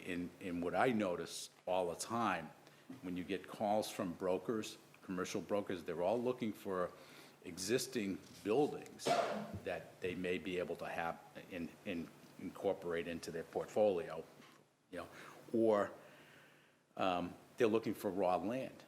You know, and we're at that part of 495 that there's still land available off of in north and south. And there's a lot of infilling going on now. Now, what's the flip side, the variable that came out of nowhere that's changed the landscape for the demand for square footage of office space and retail and everything else? COVID. I mean, you know, we don't know how long this is going to last. Hopefully not that much longer before we all go crazy with it. But, you know, when it does let up, you know, the vaccine is created and we're all immune from it, either from getting it or having the vaccine that works, you know, you'll have that demand for space, and it'll be multiple types of uses. And that's why, you know, this mixed use and the provision for it is being proposed, is for us to be ready, us to be nimble, us to be quick, and us to be able to jump over the candlestick of development prospects for the town. You know, because as I keep on harping to this board and people that I talk to about this stuff, is that that's your backbone of your economic base that has the potential of creating more tax dollars for providing the general government service needs of this community, and helping to alleviate some of those tax dollar demands off the backs of the residents. And then at the same time, as I pointed out the last week, by concentrating this economic development, this economic engine area of the town right there on 125, it allows for the protection, the forever protection of the existing residential neighborhoods throughout town. Right. So, Any other questions for Mr. Cashel? Greg? A couple of questions, John. If the goal is to provide more housing, then multi-dwelling structures could be built. There's plenty of land in Plaistow for that to happen. It doesn't need to occur on 125. I don't get it. I just don't see it. I mean, I see all these businesses on 125. I don't see them. I want to help you see it, and that is by, you know, Burlington's a great example. What has been taking place north of, well, geographically would be actually south, but southwest of the Burlington Mall. You know, there's a huge mixed-use area of development that's taken place over the last 5 years, where they have Whole Foods, they have a bowling alley, they have multiple restaurants, multiple self-standing buildings, multiple multifamily complexes. You know, there's a huge village growing there right now. And the same is happening where the Burlington Mall is and was. It's all being transformed by hundreds of millions of dollars worth of new development that's concentrating where the Burlington Mall was. The Burlington Mall is being fastly transformed into multi-use, you know, and it's happening now in my hometown too, where there's a massive multi-million square foot development going on, and it all hinges around multifamily, self-standing village construction of retail, restaurants. You know, you're creating that place that attracts people to be able to go somewhere to walk safely, to bring their families for entertainment, both indoor and outdoor entertainment. A great place to live, to work, to play. You know, that it's creating a sense of place, a village type of atmosphere, basically. And that's what can happen. That whole area in that part of 125 that exists today with the big retailers and everything else. We're not Burlington. We're Plaistow. No, I know, We are but Plaistow. Let me finish. Yeah. 7,700. We're Plaistow. I can't even picture where you would put a multi-dwelling structure on Route 125 in this hot zone you're talking about. you may. And we have isolated all that large commercial from the residential neighborhood. Yeah, you're missing my point, though, in all due respect. But I don't see what the benefit is. My point is that Kohl's that exists there today may not be there next week. So what are you going to replace it with? Don't you want to be able to have the potential to have that place developed, or do you want 125 to become one of those old ghost towns that, you know, of yesteryear? You know, this stuff has to have a future. You have to help to plan for its future by understanding what is going on in the market. If you stand there, oh, we like just the way it is. Well, you stand still while the rest of the world changes, and you're going to be hurting for it. So you've got to think, and you got to think outside the box. Everybody's got to think outside the box. Anybody that thinks outside the box today succeeds, or at least they're trying. They're trying to adjust themselves. You stay in place, you put your feet in the cement, let it dry, you're not going anywhere. And what's going to happen in this town, if you don't allow for a certain amount of transformation, you're still going to have those school demands for cost, police, the fire, general government services. And what does everybody hate to get? Is that tax bill. And what does that tax bill constantly do? Go up. And if your income's not going up, if you're not staying pace, you're going to be out of that house. You know, so the whole idea is, you know, all working together to try to create the healthiest economic environment in a community that does generate the tax dollars, that takes some of that tax burden, you know, that ever-increasing tax burden off of the residents. And I can tell you one thing. In my hometown, we haven't sat around and did nothing about it, because I can live in my house that I could never afford in the surrounding communities. No way. Why? Because we have a lively, growing, healthy economic base. You're And that's- talking about which town? My hometown is Woburn. Where? Woburn. Woburn. But I think, to Greg's point, he's saying we're New Hampshire, we're 7,000 people on the border. We don't have these big businesses, we don't have all these, that's why people live down there, because there's a lot of places to work. But what would your tax bill be if you didn't have a commercial base? Would you be paying the same taxes that they're paying in abutting communities that don't have a commercial tax base? It's a hard conversation. People, I hate to tell you, John, but some people in this town would say it'd be less. Yeah. Because people don't believe, and I know that the commercial businesses pay 1/3 of our taxes. They do. Yeah.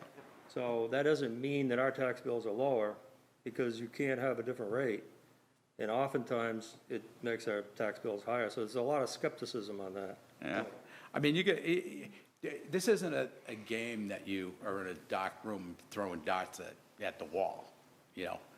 This is a real serious game, whereby you're the planners, and you have a board of selectmen, and everybody has to put their best foot forward and think as much as they can about how can we make things better going into the future. I think the missing piece to me is, if we do this, what will happen that's better? What I can see is, now we have more flexibility.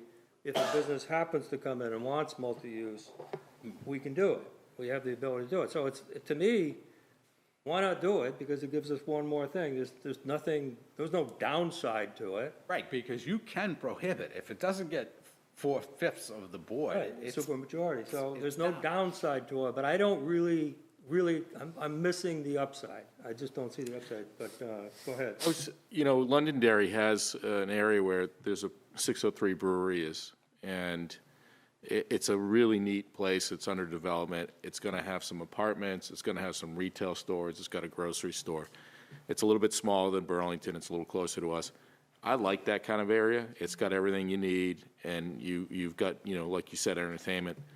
I guess I can see that we would have, on a smaller scale, some select opportunities to potentially have a nice retail place, maybe above on the second floor some housing, or a little small apartment complex that's more modern, not like some of the ones that are older here.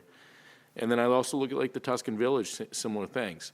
But to your point, there's only going to be some select properties, and so if we protect Karen's area, that she outlined by putting some restrictions there, we just take the stuff that's either already developed, or maybe the one parcel of land that the Market Basket owns, and if that ever gets developed, I'd like to see it developed in a good way versus become a ghost town, or sort of, go down a path that, because we haven't adapted to the age. So to some degree, I see that we have the potential, if the businesses and the residents want to come here and it's done right, it could be really nice. I did a graduate thesis on redevelopment. Now, in my hometown in Woburn, it was a ghost town. It was one of those centers that got destroyed by malls being created. Sears and Roebuck, Woolworths, everybody. It was nothing but empty storefronts. It was disgusting.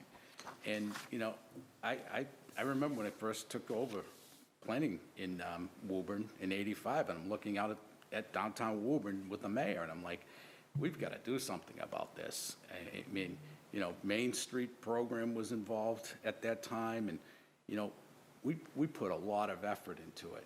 And, you know, it's now 30 years later since I wrote that dissertation. I'll tell you one thing, there's a lot of activity, there's a lot of economic health in that community now.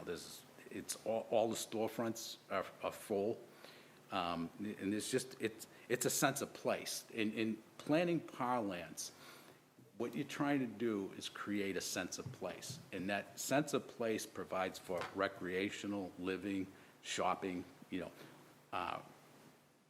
walking, a friendly environment, for all kinds of things to happen, like you're talking about, Londonderry.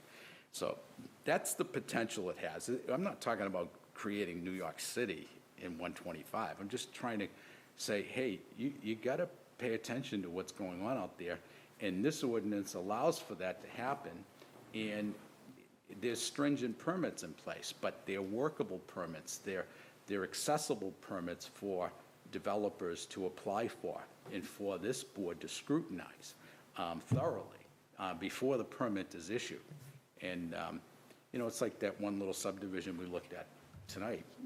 There's a lot of potential to, keep as many trees out there, create a lot less impact than what they're proposing on the environment, and they're still going to have a viable project in which to move forward with.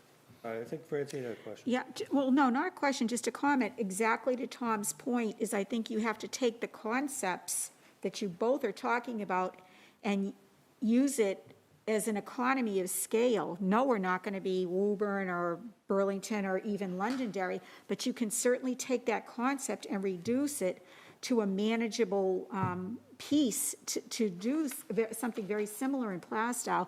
And I talked to John about, this population thing, which, when the 2020 census comes out, it's going to be really interesting to see how the town has changed.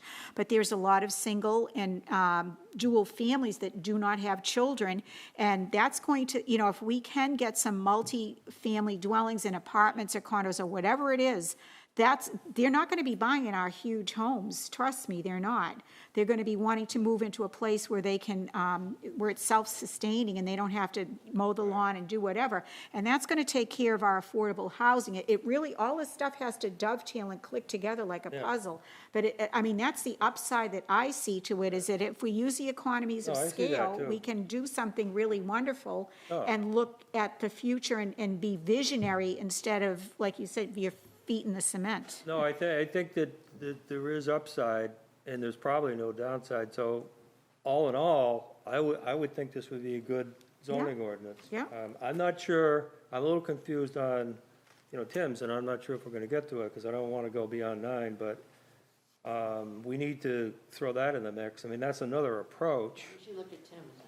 What's that? Let's look at Tim's now. I didn't hear you. Can't we look at Tim's now? Yeah, why don't we, well, maybe Tim can give us an idea. I mean, I think, John, what we're saying is we like having this as a tool. Yeah. We're not saying that we don't think we should have the tool. We think it would be some upside, but we don't see, at this point, we don't see it, a lot of properties applying to, but that doesn't mean we shouldn't do it and be prepared to use it as a tool. That's what we're saying. So, but I think we need to know how Tim's proposal falls in. I mean, we'll have dueling proposals here, but go ahead, Tim. What's your kind of your vision here? Yeah, well, the main difference is, was proposing an overlay district, really more of a geographic overlay than because it would come with its sort of its own set of permitted uses, which had outlined in the table.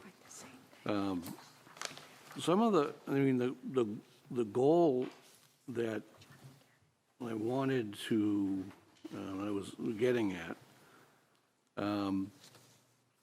was to provide these kind of mini village, like something called the plaza concept on, I guess, the third page, where you do have an integration of multifamily residential and some commercial. But I also wanted to, I mean, 125 is a busy road, and my concern was if we just said, okay, you can have multifamily residential by conditional use, and I haven't, I mean, I scanned through what John wrote. So I mean, there's criteria in there, but I have to be very careful about how you apply those criteria. And then, you know, it's so easy to use developers' names that we've come across before. I'm not going to do that. But there are, you know, a lot of opportunities to put apartments on second story of buildings all up and down the corridor. And yeah, you can, and maybe maybe the conditions for allowing the conditional use permit, maybe that would satisfy the questions. But anyway, my thought was more, you do one lot and integrate the commercial and residential use. So in the plaza concept, the objectives, plaza grouping of commercial properties located adjacent to multi-story, multifamily residential properties. Residential units may also be located above the commercial property. If the commercial properties may also be multi-story. The plaza has a one-way, one-lane street to be used for emergency vehicles only. No parking is allowed, or would be allowed. And then, I don't know if we want to make maybe an exception for postal and small package delivery. That was a question. But plaza would be characterized by wide sidewalks that allow for restaurants, patrons to eat or drink outside and still have a 5-foot sidewalk around them for pedestrian traffic. That would be on both sides of the street. In a similar manner, retail stores could display their goods on the portion of the sidewalk. Both storefronts and residential buildings should have a common look or a similar architecture. Not they have to be identical, but something similar. Plaza portion of the property should be at least 40%. Just no reason for choosing 40%, just a discussion point. Remaining portion of the lot could be used for standalone commercial and/or residential properties. All internal roads on the lot, other than the one street through the middle of the plaza, must have designated spaces for sidewalks and bike lanes. No commercial space can exceed 50 by 100 footprint. Could be up to 3 stories high, but not any larger than 50 by 100. Residential dwelling units must have a balance of studio apartments, maximum 700 square feet, 1-bedroom apartments, 900 square feet, 2-bedroom apartments, 1,800 square feet. Again, those numbers just pulled out of the air, something to talk about, but a range of sizes. So my thought was, if you have this plaza, which would be hopefully an attractive place to live, that would be an incentive to do this kind of development. So you get some residential, mostly commercial, and on lots larger than 420,000 square feet. There could be some larger retail spaces, but not right on the plaza itself. The other point was you would have kind of a one-way in to this plaza district. So there's not a lot of curb cuts. So you don't have, you know, a lot of traffic on different curb cuts, people and potentially children in the apartments. So they'd be sort of isolated. Would be, you know, you provide good screening along 125. So that was kind of the thought behind that. So again, I mean, some work to do. There's no particular rationale for any of the percentages or sizes, but somewhat limited. What's the overall goal of the overlay district? I mean, what are we trying to do? Again, same question I asked John. Yeah. That would be better in town. What would it achieve? Well, my thought was by integrating the commercial residential, that would be an incentive to actually get things developed and going. Now, what impact the water will have, I don't think any of us can predict, other than something's going to happen sooner or later. Yeah. So, yeah, Karen? I agree with you, Tim, very much. When you said residential dwelling units, where you mentioned the apartments, when people do not want the big house, they aren't ready for even a little house for a family. So when you say multifamily, I do not think housing. I do not think of that on 125 anywhere. I mean, I just don't think, I don't know, I just don't feel it's really that safe, you know, for kids, unless you really are far, far back. And I don't see where you could possibly fit that in, multifamily. I do see the apartments, I think that's very well said. I mean, it's exactly what's looking. And they would be going to work all day, every day, come home, and they're right there in the commercial, which probably would not bother them. It'd probably be very convenient. Or for elderly that want to go to a smaller place. So I do see the reason for that. I just can't get over the multifamily or single houses on 125 in there. I just, I don't know, maybe that's just me. Yeah, but multifamily doesn't mean families. It's usually, the market is demanding now the two-bedroom apartment / condo with the 2 baths, or 2.5 baths. But, that's really employment housing. We're not talking multifamily in this stretch that it's 3, 4, 5 bedroom condos being built to accommodate, what we all consider traditional families. Traditional families is kind of a rarity. Today's traditional family is 1 or 2 kids, and possibly 2 parents.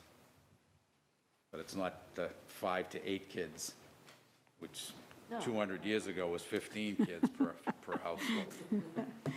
No, We didn't get to be this populated for nothing. It happened quickly. Any other comments on Tim's? Well, are they similar in that the intent with what John proposed and what Tim proposed is sort of there? It's just Tim's has a different angle coming in and some different Right. verbiage and restrictions? Right. Yeah, Go ahead, Francine. and I was just going to say basically the same thing. I would like, they both seem to have the similar building blocks to it. So what would be the difference between an overlay versus a mixed use? And what would be the financial or legal advantages to one or the other? Because they both sound like pretty similar to me. Yeah. Trying to accomplish a similar type Yeah. thing. Try to allow more multiple uses. Greg? Timmy made a comment that there would be no parking. If you have residential, where do they park their cars? Oh, yeah, no, there'd be, so if you Not on can the street. picture this plaza with residences or business on both sides, a one-lane street for emergency vehicles. Aside from that, on one end or the other, would be parking for the commercial businesses, employees and so forth. And then likewise, there'd be a residential, place for residential park. And also provide some square footage of park and playground on the site. So it would, the idea, even though it's sort of on 125, it's not directly on 125. It's in this little mini village thing. Do we have a goal to grow to 9,000, 10,000 people in this town? I mean, is that our goal? Is there anything that expressed that we want our population to increase? I mean, I don't think, yeah, Well, these things, both of these things, yeah. by putting residential with commercial, it just seems like we're providing multi-dwelling facilities. And if we need those, and if that's what we want to grow to, a certain number, I think multi-dwelling facilities can be put in other places within the town. I don't understand why they have to be in the commercial zone. But why are we doing this? By bringing more people in, we are increasing the number of services, we are increasing the number of taxes. I'm missing something, obviously, I'm just So- totally missing something, because it seems like this is not Burlington, this is not Woburn, this is not Georgetown. This is a little town. It's a little town, and it has Georgetown's been smaller for a than long, this town. long time. It's, It has. It's been a little town for a long, long time. I guess my thought was, if you allow some residential in some controlled manner on 125, it's provides an incentive to get the kinds of businesses that we would like to see on 125. Why is that? Because people like to walk downstairs and get a pizza and walk back up to their apartment. Okay. Or maybe walk the end of the plaza and Yeah. see a movie or go bowling or. But to John's point, just call up and get the pizza delivered. Well, also, Well, I mean, also to it's John's, always an option. I mean, Oh, my God. we don't have to do it. Yeah, but I mean, it's the not, the other thing, when you mix things up like this, you don't have to get in your car, which would be autonomous anyway. In 10 years, you won't even have to own a car because you just put it on your computer and they'll show up and pick you up. I'm not selling my car. You guys don't believe it, but it's happening. Hey, but that's the whole thing with the sense of place. You're living, you're working, you're entertaining yourself there. You're off the roads. You know, you do all your food shopping. You go to the restaurants. You're walking. This has been happening for 40 years now. It just hasn't happened at Plaistow yet. But, you know, people love the idea of being able to just go out their door and take care of all of their living needs without having to get in the car. Who wants to get in the car and go in a line of traffic if I have a choice not to? I mean, that's what it's coming to. And our population isn't 120 million, it's 330. In another 20 years, it'll be up to 600 million. You know, things are gonna change. They're but gonna the change drastically. Do people move to Plaistow to get that? I'm having trouble with that. Who are these people who Yeah, but like that? they're gonna come no matter what, because the population's Yeah. gonna continue to grow. I'm not saying there isn't those kinds of people, I don't know a lot of those people. Well, what happens, John made a good point, right? I worked at Sears as a kid, Sears is no more. So what happens when Kohl's presumably is no longer viable or, retail? What happens to that whole plaza? Maybe Market Basket moves to the other property. Do those buildings get cotton-balled and, we see the old Osco and the old sporting goods store empty and, what happens when those two pillars move out or no longer there in 10 years maybe? Yeah. Are we set up to react to that and then have something desirable go in? If they're commercial, then we're basically looking for a new commercial, which could be very, very different than the current commercial businesses. If there's an opportunity and people make money, they'll move into that Kohl's and turn it into something different. Well, I kind of like, it seems like we can't have both of these. We can't have the overlay with John's. It seems like could you have both? Could you have both ordinances and vote on both? I don't know. I don't think so. They seem like they're trying to accomplish the same thing as I said before, but the thing that I like about John's is that, it requires a supermajority. It gives us another possible use, but we don't have to use that tool. Well, we have a tool. Whereas this one seems to say, everybody, you can do it, what we say you can do, and we don't get to vote on it. It's already done. I like the flexibility of John's proposal. It's kind of missing from yours. That's my observation. My main goal too is just to have everybody start thinking about this. Planners, just by definition, are supposed to be planning what the future may be. And you have to do a lot of reading in this profession and see what the trends are and what the projections are. And, everything's data driven. And, right now, everybody's trying to figure out what is the next step? Where are we going? A lot depends on what happens next week, but beyond that, what's the population of the United States going to be?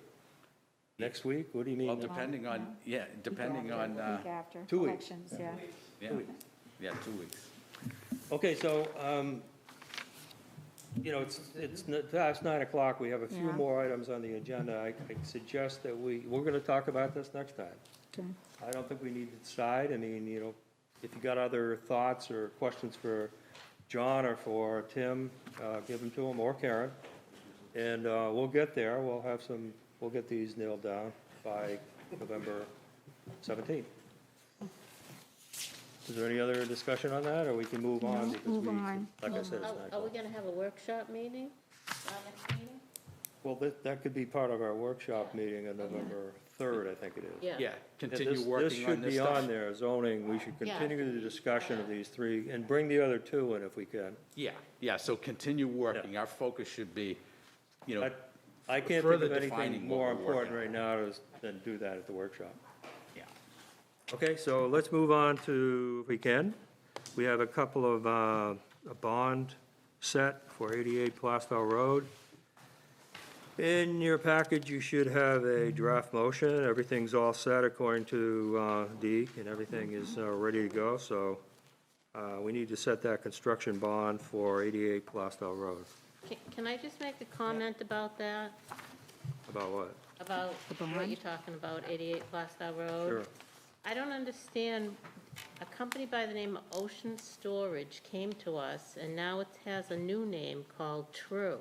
Did this property sell since they came before us? I asked Dee that question, and she said, and I'm trying to find the email, but she did say that it was sold. Is that correct, John? Do you remember? No, the way she explained it to me is that this is the Parent company?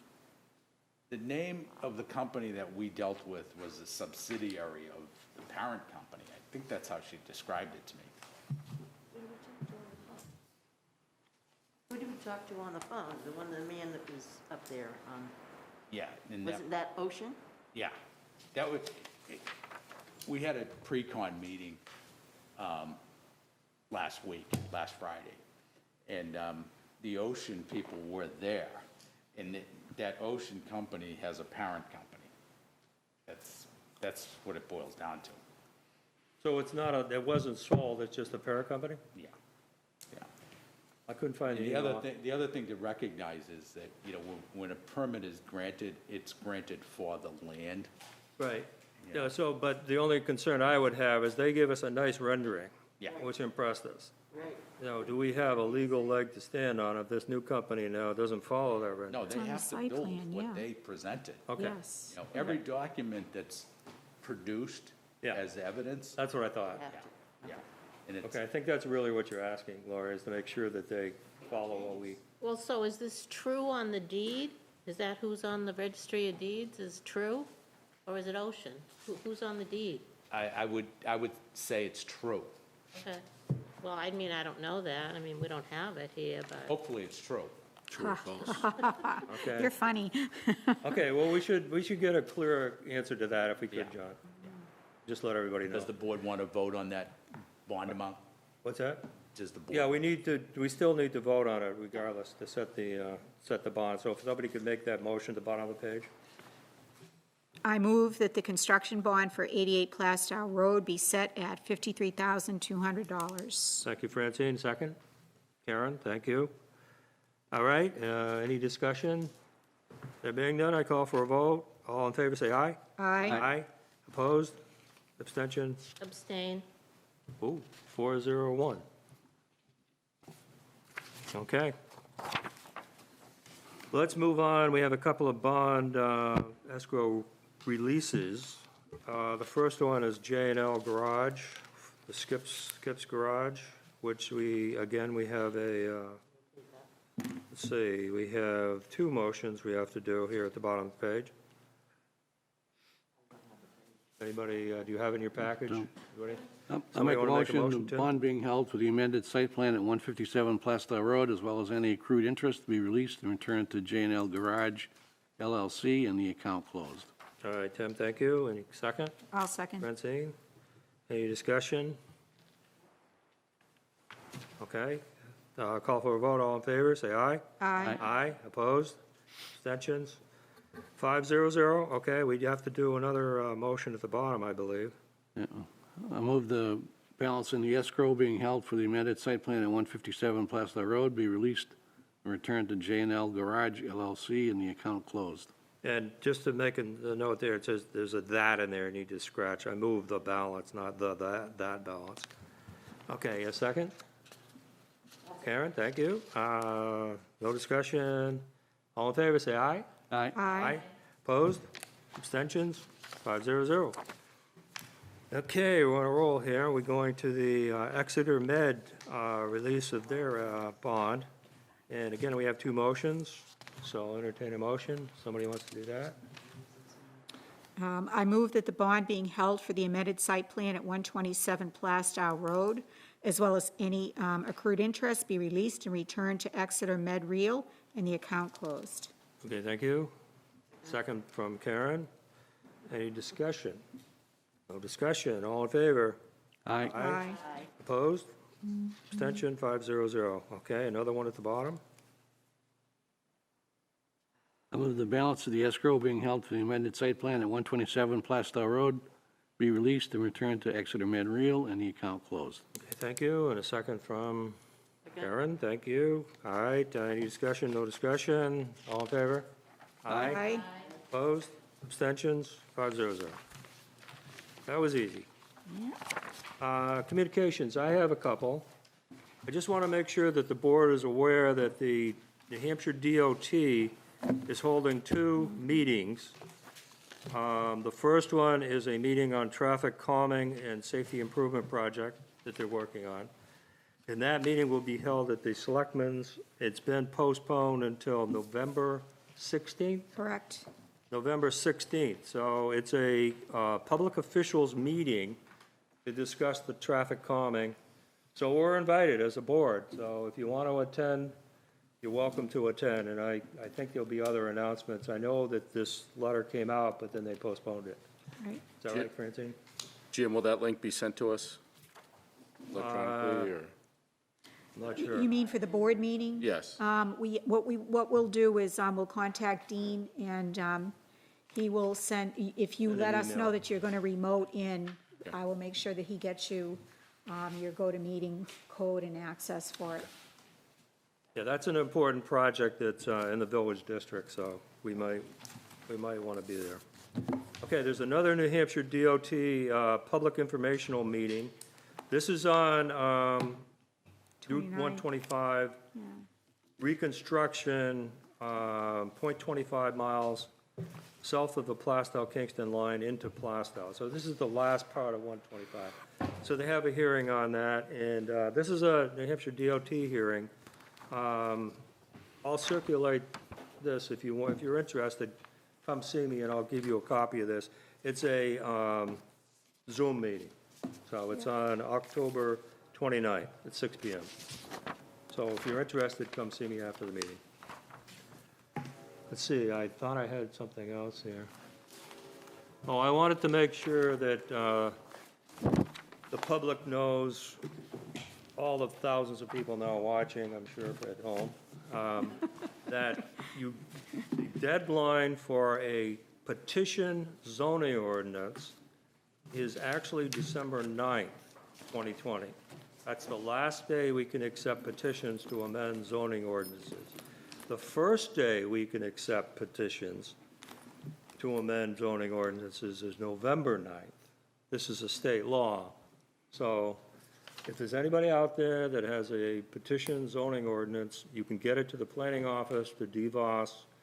You can start on the November 9th, but they have to be in by December 9th. So if we get any of those, we'll discuss them. It's possible that somebody's out there that wants to do something, or anybody here, whatever. I don't have anything else. Do you have anything else, John? I do. Okay, go ahead. Okay, today, I'm just bringing this up for board purposes. Today, the developer for Route 125 Development, or 125 Development, New Hampshire Corp., submitted a lot line adjustment plan application, and, Is that the one in Newton? yeah. Okay. Yeah, and it doesn't make any sense, wherein they submitted this plan, doesn't have a stamp, signature, of anything of a surveyor. There's no signature block in the planning board, there's nothing. a problem. And, you know, Dee tried to handle this submission as best she could, and really didn't go over very well with the applicant. But it's an incomplete application. Okay. I'm going to meet with them or talk with them on Friday and try to get to the bottom of it. They need to submit an application that meets our criteria, and they haven't done so. Okay, I agree. So what's going on with the RPC, Tim? I thought they were supposed to look at this development on a joint, what do they call it? Yeah, regional impact. Regional impact. They will, but I don't think they've submitted any formal plans to Newton either. Right, that's the So problem. they've That's been exactly doing the all problem. these concept plans, but Yeah, this one's kind of humorous. I can provide a little bit of information because I've attended the meetings, and I can Okay. provide them as an abutter, not as a planning board member necessarily, but, yeah, they've essentially submitted their plans to Newton and asked for lots of waivers. They're basically asking for a subdivision of the lots right now, but the formal plan hasn't been proposed, in part because they asked for some major variances, which were rejected. They've requested a rehearing. It looks like that rehearing may not happen till December. In those meetings, they often will state that they are in communication with Plaistow, that they've submitted things. But, you know, I don't believe that, you know, to my understanding, there has been a formal application submitted, so it's, yeah. We'll wait till we get one.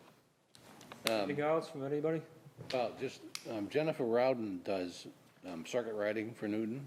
She's an RPC staff member, so RPC is definitely in the loop. So we'll get all the information that we need. Okay, the only other thing I had was, in case you didn't catch it, we saw that we have a new code enforcement officer, Peter Blanchett, so, it's good to have one. Very, very informed and. Yeah, he's got a lot of Really experience. well-versed. I think he gave us a really good zoning determination, but. Yes, I do, right away. Okay, anything else? Nothing? Close the meeting at 9:17. Thank you.